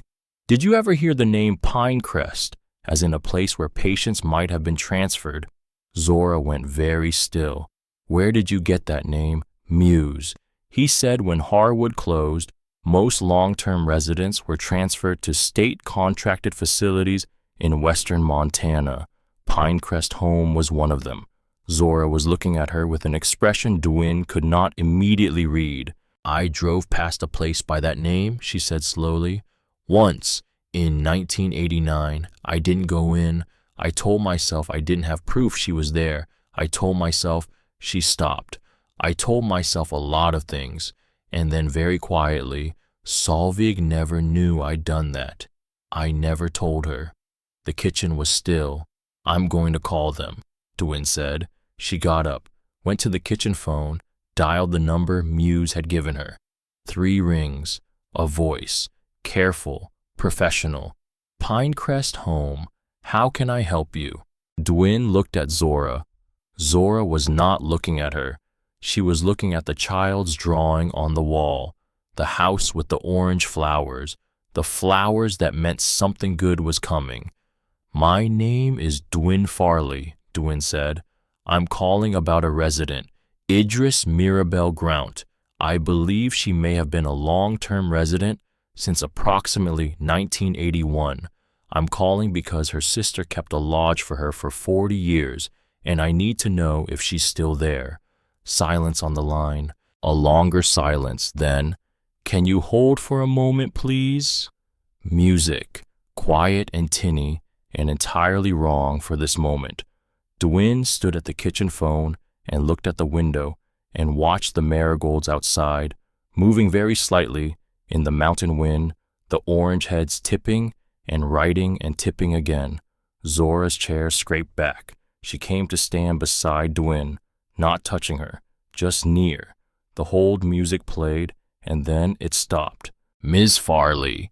The voice was different now, not the professional intake voice, something more careful, more considered.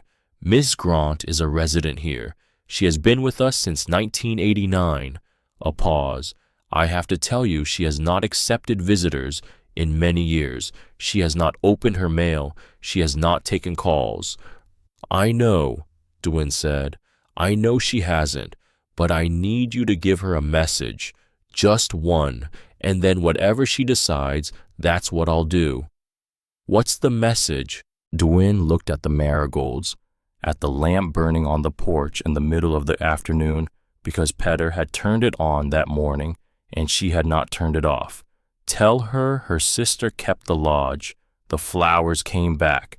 The lamp has been on every night for 40 years, and someone is here who wants to bring her home.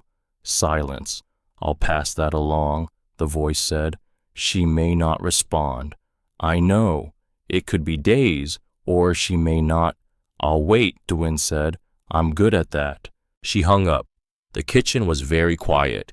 Outside, the wind moved through the marigolds. One of them, the tallest one, the one that had pushed up highest through the snow, bent and then righted itself, stubborn, certain, as if it had decided a long time ago that it was not going anywhere. Dwayne stood at the window and looked at it. The phone didn't ring that night, or the next morning. Dwayne told herself this was fine. She told herself Idris was 83 years old and had not spoken to a stranger in decades, and a single message from a voice on a telephone was not going to undo 60 years of silence in 24 hours. She told herself to be patient, to be reasonable, to remember that she was 19 and had no idea what she was doing, and reasonable people accepted uncertainty. She was very bad at accepting uncertainty. She cleaned the lodge, top to bottom. Not because it needed it.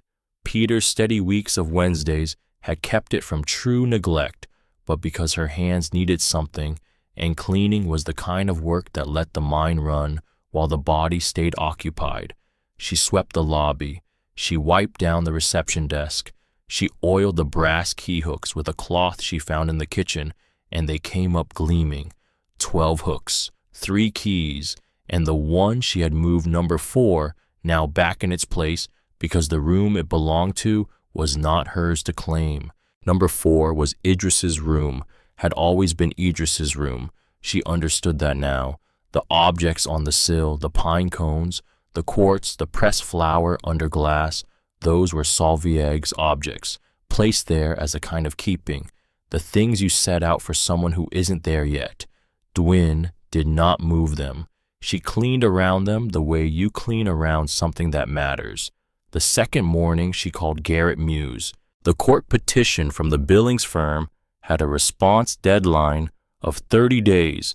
Muse had filed a preliminary objection citing the 1965 deed as the operative document. The objection bought them time, but not certainty. The Billings firm had resources she could not match. The argument would be won on the deed itself, on whether the deed predated the trust in a way that held up under scrutiny. It does, Muse said. The deed is clean, filed in good order. The family trust in 1971 makes no mention of an existing deed because at that point Barnett Grant appears to have been hoping the county office simply wouldn't look back that far. A pause. People in 1971 frequently got away with hoping county offices wouldn't look. But now we have a certified copy and a legal argument that says a properly filed deed of record is not automatically superseded by a family trust that fails to acknowledge it. It's not always this straightforward, but in this case, the record is clear and in our favor. He sounded for the first time cautiously settled. I believe we can hold this. I want to be clear that I believe not that I know, but the ground is better than it might have been. And the money. The money is more complicated. A pause. As personal property left to a named beneficiary via letter of instruction, which is what Solviegg's letter constitutes, it occupies a gray area. They can argue it. We can argue it back, but it's not clean. She hung up and looked at the ceiling. $28,600. 40 years compressed into stacked bills. They wanted that too. Of course they did. On the third morning, the phone rang. Not the wall phone. Her cell phone, which she had kept charged on the one outlet near the lobby desk, the signal here being 1 bar of something that wasn't quite reliable, but was something. A number she recognized, which she had added to her contacts the day she called. She picked up. Miss Farley. The voice was different from before, still careful, but warmer, like something had shifted in the building where the voice was located. My name is Hilda Ost. I'm the senior care coordinator at Pinecrest. We spoke earlier. Yes, I gave Ms. Grant your message yesterday evening. A breath, a deliberate one. I want to be honest with you. I have worked here for 11 years. In 11 years, Ms. Grant has not asked to speak with anyone from outside this facility. Not once. Another breath. This morning, she asked me to make a phone call for her. Dwyn pressed her back against the wall. She wants to speak to you, Hilda said. I need you to understand something first. She is 83 years old. She has lived here for 35 years. The world outside these walls is she has not experienced it in a very long time. So whatever you say to her, I need you to say it carefully. I understand. She'll pick up in a moment. Silence. Long silence. The kind of silence that has texture to it. The kind that is not empty, but full of someone on the other end of the line, deciding for the last time or the first time whether to speak. Then a voice. Old, but not weak. Not the thin, papery voice Dwyn had somehow expected. A voice that had the quality of something that had been very still for a very long time and had not lost its depth in the stillness. You said the lodge. Yes, you said the flowers came back. They come back every year. They're blooming right now, in December, in the snow. A silence, very long. They do that, Idris said. I planted them with bulbs I brought from the creek bed. You have to plant marigolds from bulbs if you want them to return. Seeds are unreliable. Bulbs remember. Dwyn closed her eyes. How many did you plant? 47. I counted each one. A pause. I was 12 years old. Solveig helped me carry the bulbs up the hill. She complained the whole way. She got mud on her shoes and she was furious. Another pause, this one softer, full of something that had been held a long time. She always complained about the mud, and she always helped anyway. That was Solveig. Was. Past tense. She kept them, Dwyn said. She paid someone to tend them for years, and then they took over themselves. There are hundreds now. They've gone all the way around the porch. Silence. Not an empty silence. The silence of someone receiving something they had believed they would never receive. The silence of someone putting something down that has been very heavy for a very long time.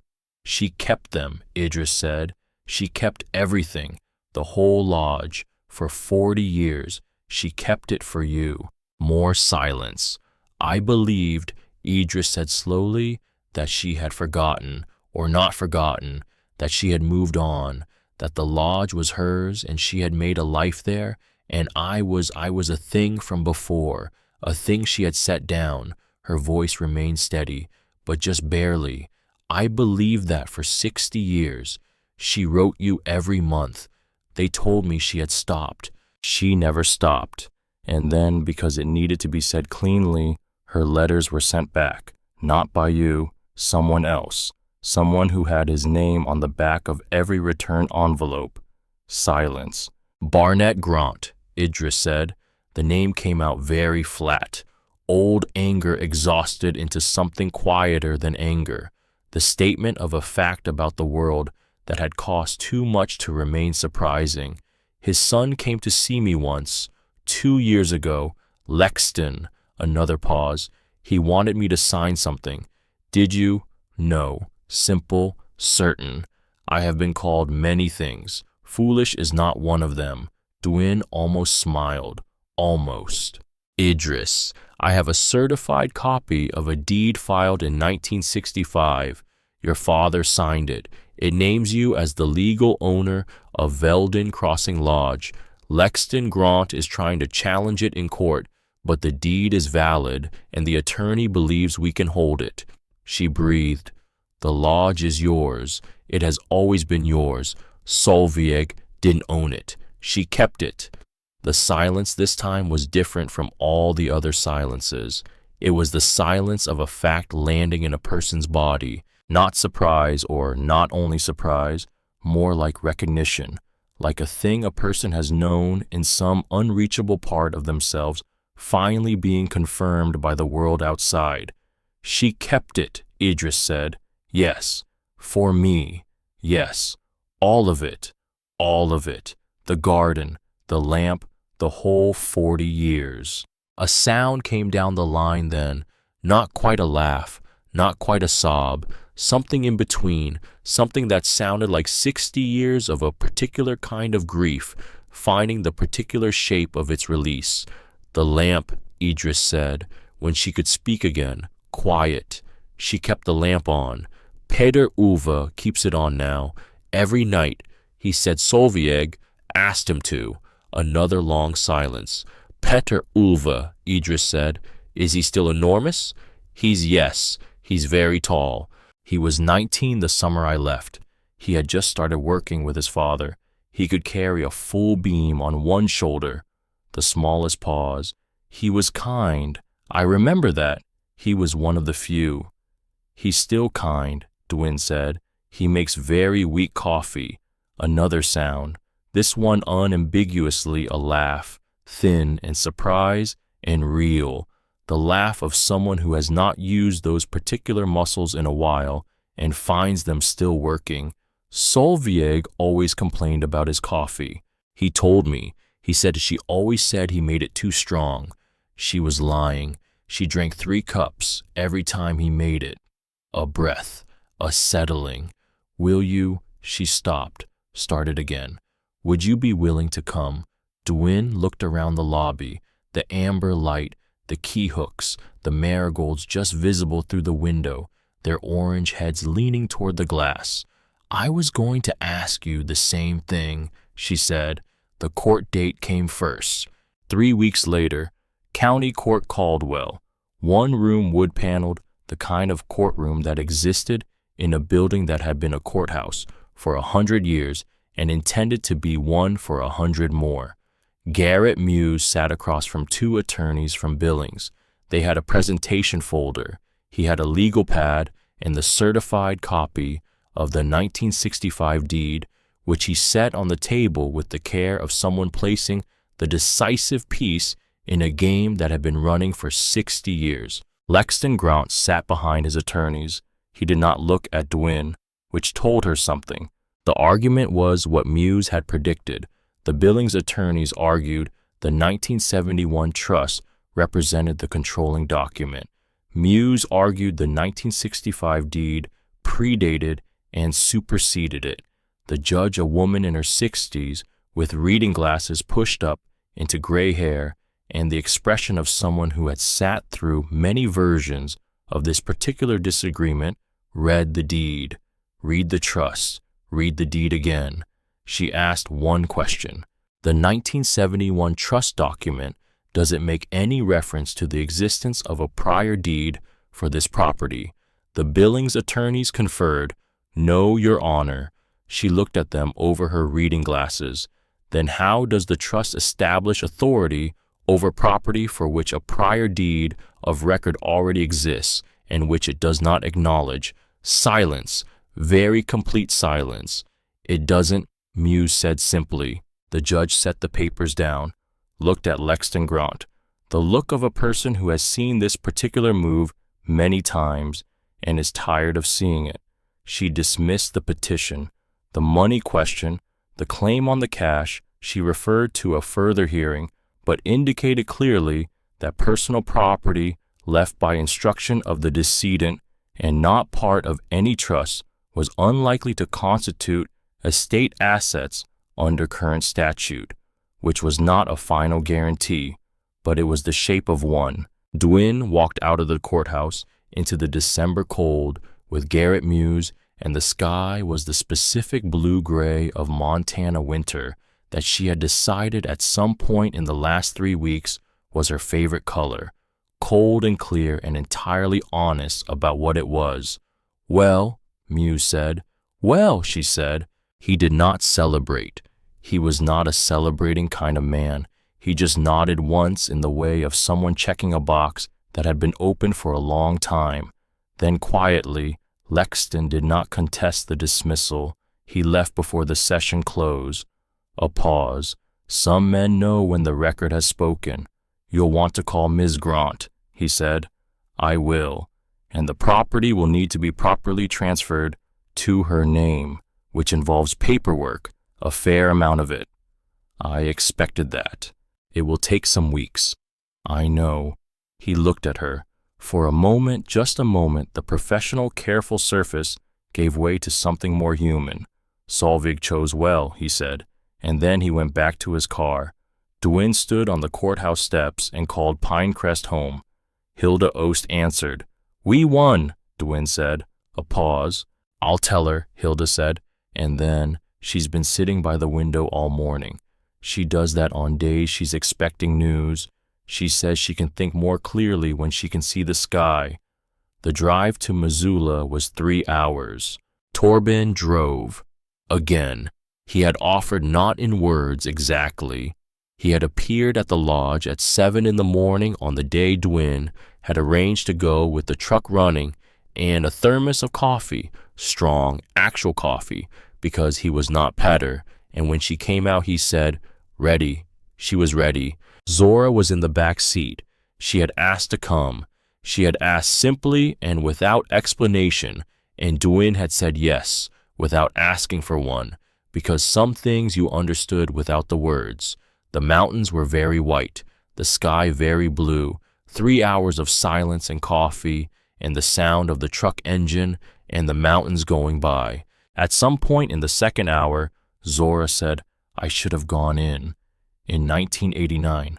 I drove to that place, and I sat in the parking lot, and I told myself I had no proof she was there. That was a lie. I knew. I was afraid. Nobody said anything. I have been afraid for 60 years, Zora said, of the wrong things, of what the family would do, of being wrong, of being right. She looked out the window. She's been 30 minutes from me for 35 years. The mountain road ran straight for a long moment. She doesn't know that, Dwyn said. No, so you can tell her or not tell her. That's yours to decide. A pause. But I don't think she's the kind of person who would hold it against you. Zora was quiet. No, she said finally. She never was. Pinecrest home sat on a green slope outside Missoula, the lawn snow-covered and smooth, a long, low building of brick and white trim with large windows on the south side to catch the light. The sign at the gate was small and unassuming Pinecrest home, long-term residential care. Hilda Ost met them at the door. She was in her 40s, small, careful moving, with the competence of someone who had spent years calibrating how much information to give and when. She looked at Dwyn, then at Zora, then at Torben, who was large and quiet in the doorway. She's in the sunroom, Hilda said. She asked to be there this morning. She looked at Dwyn. She got up at 5. She dressed herself. She asked me to open the window 2 inches. Is that unusual? She hasn't asked me to open a window in 3 years. Hilda began walking. She communicates very precisely. She will say exactly what she means. She may not say a great deal. She remembers everything with a precision that makes people uncomfortable, Dwyn said. Hilda looked at her. Yes, actually, yes. I know, Dwyn said. It's not uncomfortable. It's how she makes sense of the world. It's how she keeps the things that matter from getting lost. Hilda looked at her a moment longer. Then she led them to the sunroom. The sunroom ran the length of the south side of the building. Tall windows, wicker chairs with cushions in faded green, a black cat asleep on a rug in a patch of winter light, one paw over its nose, potted plants on the sills, real ones green and tended the kind that required attention, and at the far end, in a chair by the largest window, facing out toward the mountain visible on the horizon, a small woman, white hair braided and pinned, hands folded in her lap with the precision of someone who has learned to hold stillness as a practice, a knit shawl over her shoulders, dark blue, and on the sill beside her placed there deliberately clearly 3 marigold blossoms in a glass of water. Where had she gotten marigolds in December in Missoula? Hilda caught Dwyn's look. She asked the kitchen staff to find them. She said quietly. It took 2 days. Someone drove to 3 stores. Idris Graunt had been waiting for 2 days with marigolds in a glass of water. Dwyn walked the length of the sunroom. Idris heard her coming, turned her head, and Dwyn stopped because the eyes. She had not been prepared for the eyes. She had been told by Zora, by the letter, by everything she had read and heard, that Idris was remarkable, was perceptive, was precise. But the eyes were the thing, very dark, very direct, the eyes of a person who had spent 83 years observing the world with unmediated attention and had arrived at a clarity that most people never reached because most people spent their energy on managing other people's perceptions of them. Idris had stopped doing that approximately 60 years ago. What was left was just looking. "You're young," Idris said. 19. Solveig was 19 when she came to find me. A pause. "I suppose that's not a coincidence." "I don't know. I'm still figuring out what is and isn't." Something shifted in Idris's face. Not quite a smile, but the territory around one. "Sit down," she said. "You're making me nervous standing there." Dwyn sat on the footstool beside the wicker chair, close enough that Idris didn't have to raise her voice. "You have the deed," Idris said.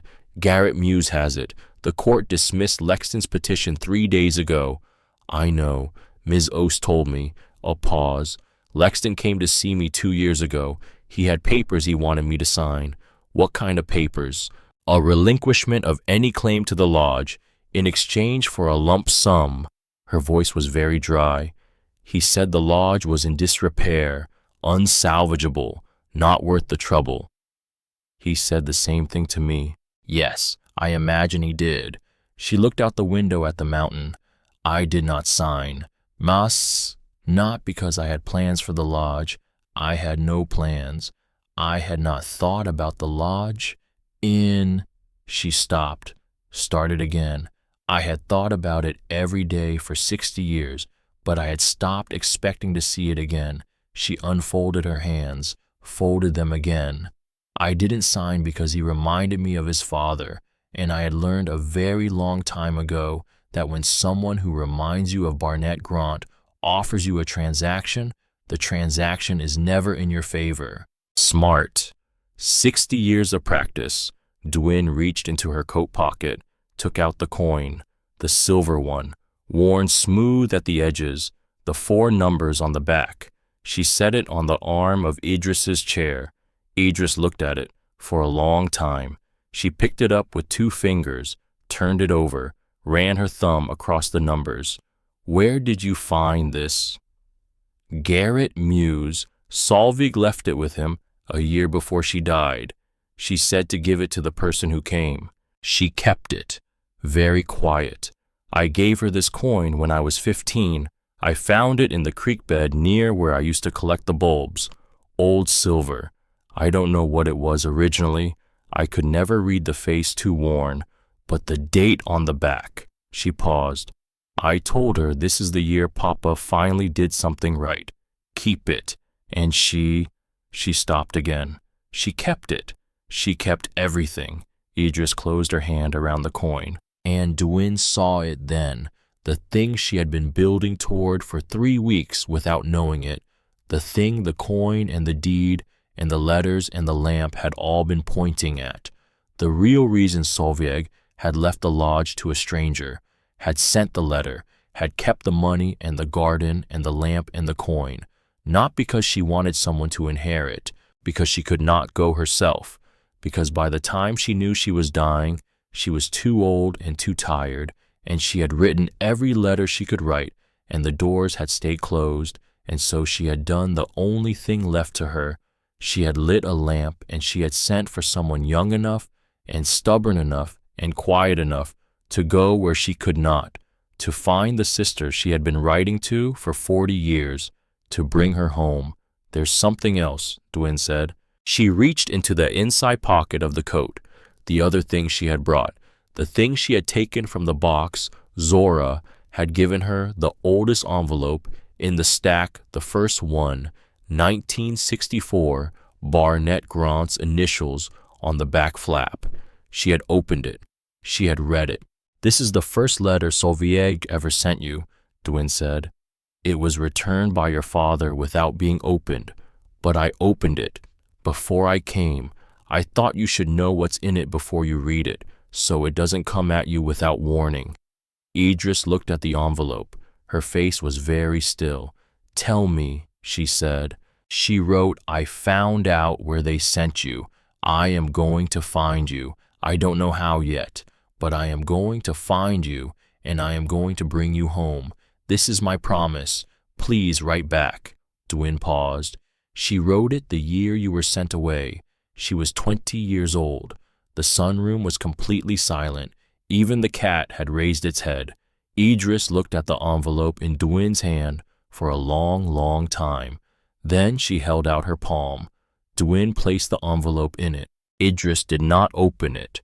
She held it against her chest, both hands.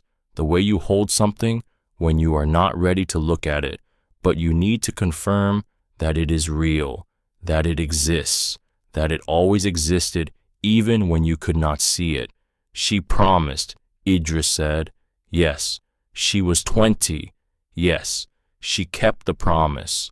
Dwin thought about this, about the particular definition of kept, a promise you make at 20 and spend 60 years trying to honor most of it in silence, most of it without any sign it was reaching anyone. She kept trying, Dwin said. She never stopped trying, she just couldn't get through. But the lodge, she stopped, found the right words. The lodge was the promise made physical. 40 years of I am here, I am waiting, you have a home, come back when you can. Idris closed her eyes. She sat very still for a moment. Then she said quietly to no one in particular, or possibly to someone in particular who was not present in the sunroom, You kept it, Solly, you kept it. Zora had been standing in the doorway.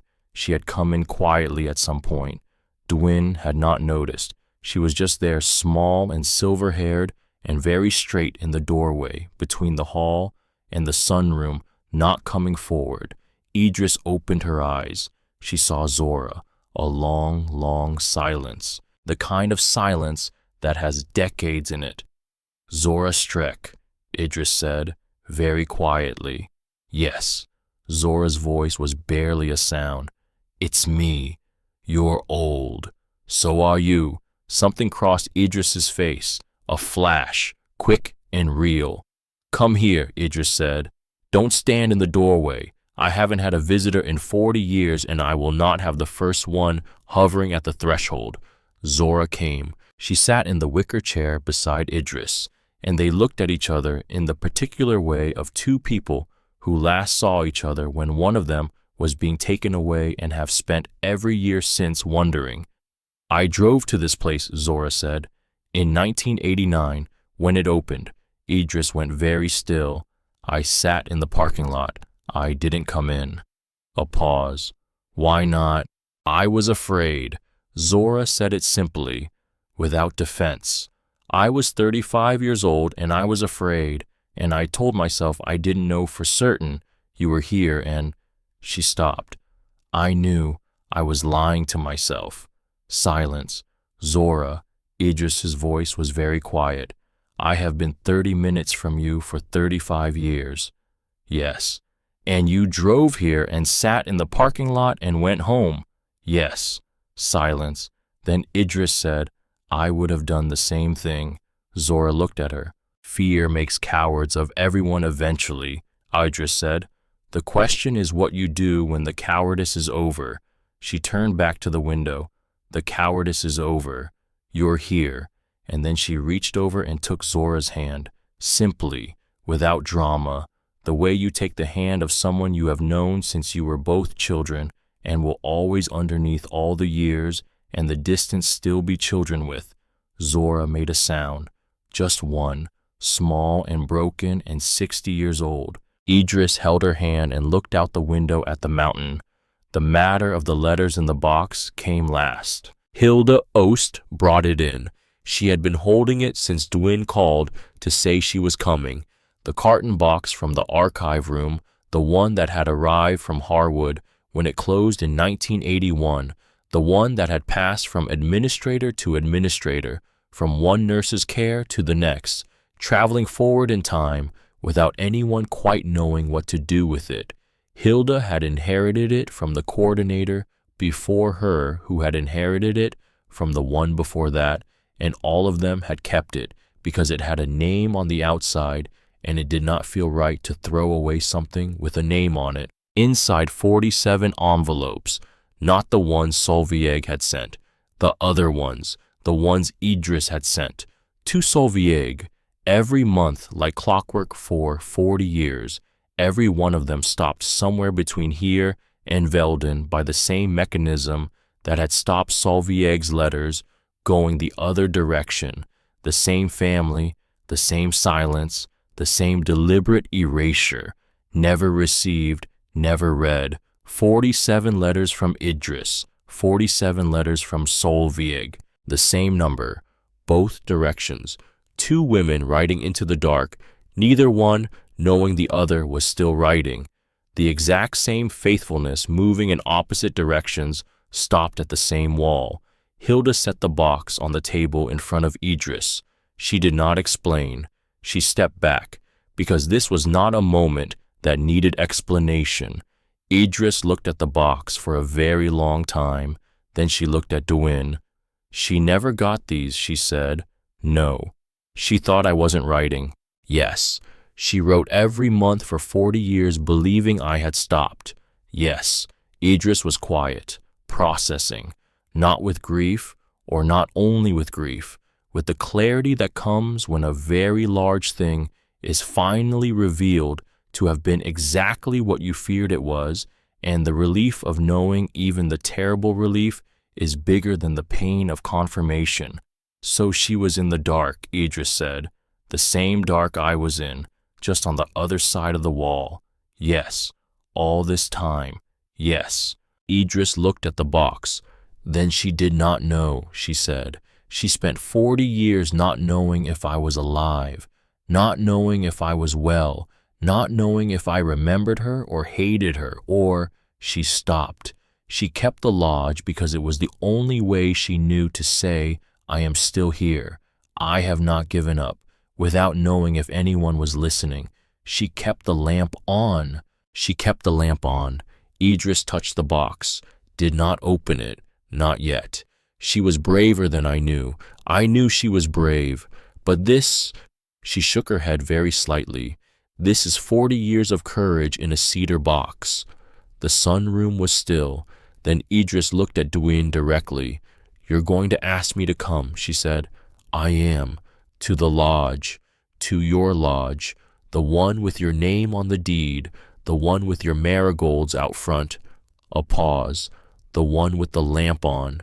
Silence. "I have not been outside of Missoula in 35 years, Idris said. "I know. I am 83 years old. I know. The last time I was at that lodge, I was 22. I left in the back of a car that I did not choose to get into. This time you choose." Long silence. Idris looked out the window at the mountain that was, Dwyn realized, the same range. Same mountains she could see from the lodge. Different angles, same peaks, as if Idris had spent 35 years looking at the far side of the thing she was being asked to go back to. "Yes," Idris said, "just that. Yes, it took 2 weeks to arrange. Paperwork, medical clearance, conversations with Hilda about what was needed and what was wise and what was, as Hilda put it in her careful way, more complicated than a 2-hour drive. Peter built a ramp. He did not tell anyone he was building it. He just appeared one Tuesday morning at the lodge with cedar boards and a level and spent the day at the foot of the porch steps in the cold. When Dwyn came out at noon with coffee, he drank it without stopping work. By 4 o'clock, there was a ramp, smooth, solid, wide enough, the cedar pale and fragrant and new. "Did she ask for this?" Dwyn said. "She didn't need to." He ran his hand along the railing he had attached, tested it. Firm. "She planted those flowers when she was 12 years old. She should be able to get up her own porch." Clova Wen made 3 kinds of soup, enough to fill the large freezer in the lodge kitchen. She carried them up in the truck in covered pots and organized them by label in the freezer with the methodical care of a woman who had thought about this for a long time. White bean, chicken, and root vegetable, something with barley and herbs. She's going to need to eat, Clova said, simply. Rufus came and checked the heating system again. All of it, every radiator, every pipe. He bled the valves in the right order and replaced 2 that were showing wear, and then sat in the kitchen and drank coffee and did not bill for the parts because he said he was still working on the sideways debt. Zora came every day, sometimes to help, sometimes just to sit at the kitchen table and drink tea. She had in the 2 weeks driven back to Missoula twice to see Idris, which Duin had not suggested and did not comment on. Some things arranged themselves, and Torben.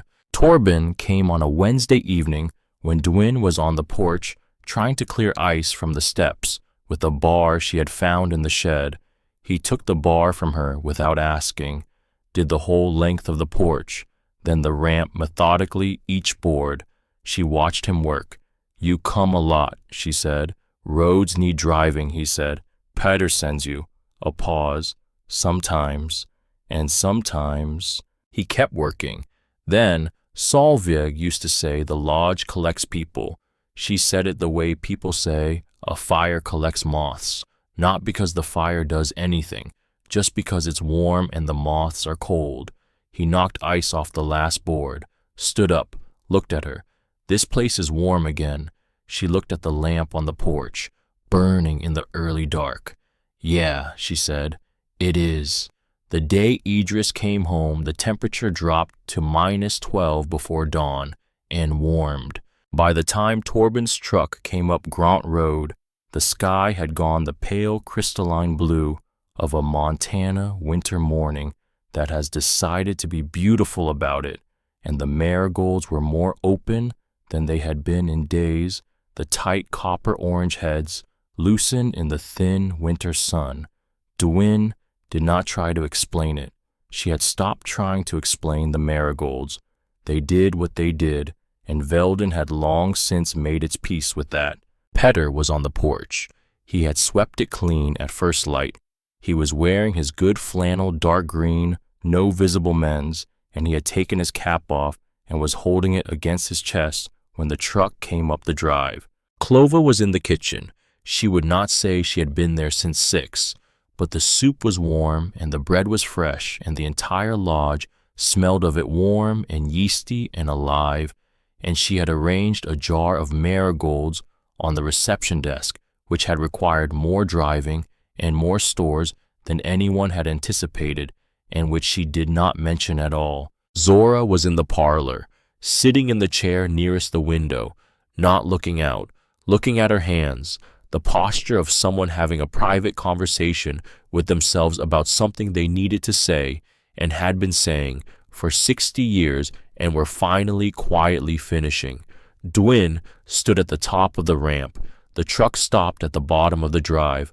Torben got out, came around, opened the passenger door, and then the careful business of helping someone out of a truck when they are 83 years old and have not traveled in 35 years and are, Duin could see even from the distance, taking the whole thing in through the windshield before they committed to getting out. She waited. She had learned to wait. 11 days on a folding table, 3 weeks at the lodge waiting for a phone to ring. Waiting was not passive. Waiting was a thing you did with your whole body, a kind of held breath that was still breathing. Idris got out, small, dark coat, white braid down her back. She stood beside the truck and she looked up the drive at the lodge, and she did not move for a moment. Duin let her look, because this was the first time in 61 years that Idris Grant had seen the house she had planted a garden for when she was 12 years old, the house that had been waiting for her, the house that had been kept, and it should be seen, at length, without rushing. The marigolds were everywhere. along the ramp up through the snow, at the base of the porch posts, tucked into every crevice of the stone front wall where the cold let them, orange and gold and burnt copper, stubborn and impossible and right there. Idris walked up the drive slowly. She stopped at the base of the ramp. She looked at the marigolds. She reached out, touched one, very gently, with one finger, the way you touch something you are not sure you are allowed to touch but cannot help yourself. Then she looked up at Pater. Pater, who was standing at the top of the ramp with his cap against his chest, had the expression of a man who had spent 40 years keeping a promise to a woman who could not keep it herself and who had just watched the reason for the promise walk up the drive. "Miss Idris," he said. His voice was the quietest she had ever heard it. "Peter Uv," she said. "Are you still enormous?" Something moved across his face. Not quite a smile, the thing behind a smile. "I've been told I'm enormous, yes. You got old. You too." A pause. "You kept my flowers," she said, "for 60 years. He held out his hand. "Welcome home." She took it, and she walked up the ramp of the lodge that had her name on the deed, and her marigolds at the door, and her sister's 40 years of faithfulness in the cedar box in room 4, and Dwin stepped aside to let her through. Inside the lobby, Idris stopped.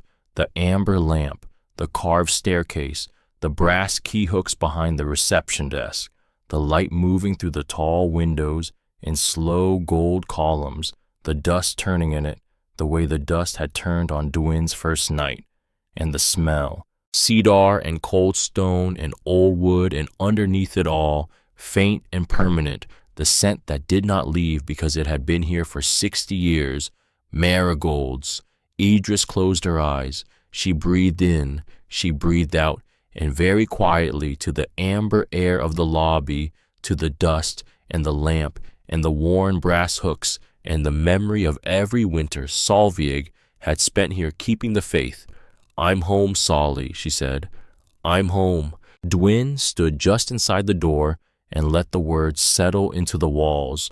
The lodge received them the way old buildings receive things, not with drama, but with the quiet of something that has been waiting to hear exactly this and has decided it can rest now. After a long moment, she slipped outside down the steps, out into the cold. The porch was empty. The lamp was burning. She sat on the top step and looked out at the mountains and let the night come in around her. She had the coin in her palm, turned it over. The numbers worn smooth now from 3 weeks of her thumb. 1965, the year a father had done one right thing, the year a deed had been filed that would survive 60 years of deliberate silence and one determined man's attempt to erase it, the year 2 sisters had stood on this porch, 1/12/19, and planted 47 bulbs in the cold ground and argued about mud on shoes and had no idea at all, what those 47 bulbs would carry forward, what they would remember, what they would outlast. She held the coin until it was warm, which didn't take long anymore. The lamp on the porch was lit. Of course it was. From inside the lodge, through the wall, faint the sound traveling the way sound traveled in old stone buildings, she could hear voices. Zora and Idris in the parlor, the cadence of 2 people with 60 years between them, and a whole night to begin. She couldn't make out words, just the shape of the conversation, the specific music of it. Then clear and sudden and unguarded, Idris laughed. Real. The sound of someone using muscles they had not used in a long time and finding them still there, still working, still capable of the whole range. Dwin sat on the step and listened to it until it faded back into the quieter rhythm of voices.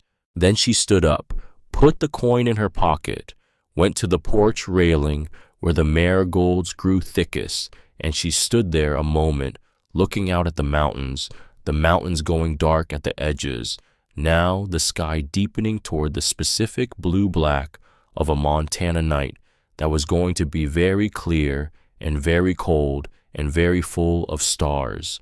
She thought about Solveig, who had sat on this step probably, who had looked at these mountains, who had written 47 letters every month to a sister she could not reach, and tended 47 marigolds she could not send, and kept the lamp every night for a person she could not find, and had done it anyway, because the alternative was stopping, and Solveig Ground did not know how to stop. She thought about her mother. You don't eat the whole mountain. And she thought about the 11 days on the folding table and the $19 and the bus ticket and the walk up the frozen road in the dark and the marigolds that had been the first thing she'd seen. Impossible. Orange gold. Right there. She thought, I am 19 years old and I have the lodge and Petter and Clova and Rufus and Torben and Zora and a coin and a certified deed and a room number 7, hers the fire laid and ready, and a freezer full of soup and a porch ramp that smelled like new cedar and a lamp that had been burning every night for 40 years and was going to keep burning. She had managed in 3 weeks with $2 and a bus ticket to do the thing a 40-year lodge had been built to wait for. She thought Solveig would have found that satisfying. Not dramatic, not a miracle, just the right person, the right moment, one foot in front of the other, and the patient, stubborn faithfulness of a house that had been told to keep and had kept. This was not the end of anything. This was a floor. This is what Solveig had meant. Not a solution, not a fixed thing, a floor, something to stand on while you figured out what came next. The lodge had been keeping. Now it would keep differently. 2 women in the parlor relearning each other. A cedar ramp smelling of new wood, a freezer full of soup, a lamp on a porch, and in the morning the marigolds would still be there because they remembered, because they had been planted by a child who had counted every bulb, because some things, when they are rooted in the right place and tended by the right hands, did not die in the winter. They just waited. They always came back. She had spent $14 on a bus ticket to a mountain town she had never heard of. She had walked 1.5 miles in the dark. She had stood in a doorway and refused to step back. She had knocked on every floor until she found the hollow sound. And the hollow sound had been full. It had always been full. It was waiting for someone who knew how to listen. Dwin Farley was 19 years old. She had spent $14 on a bus ticket, and it was without question, without any hesitation, the best $14 she had ever spent.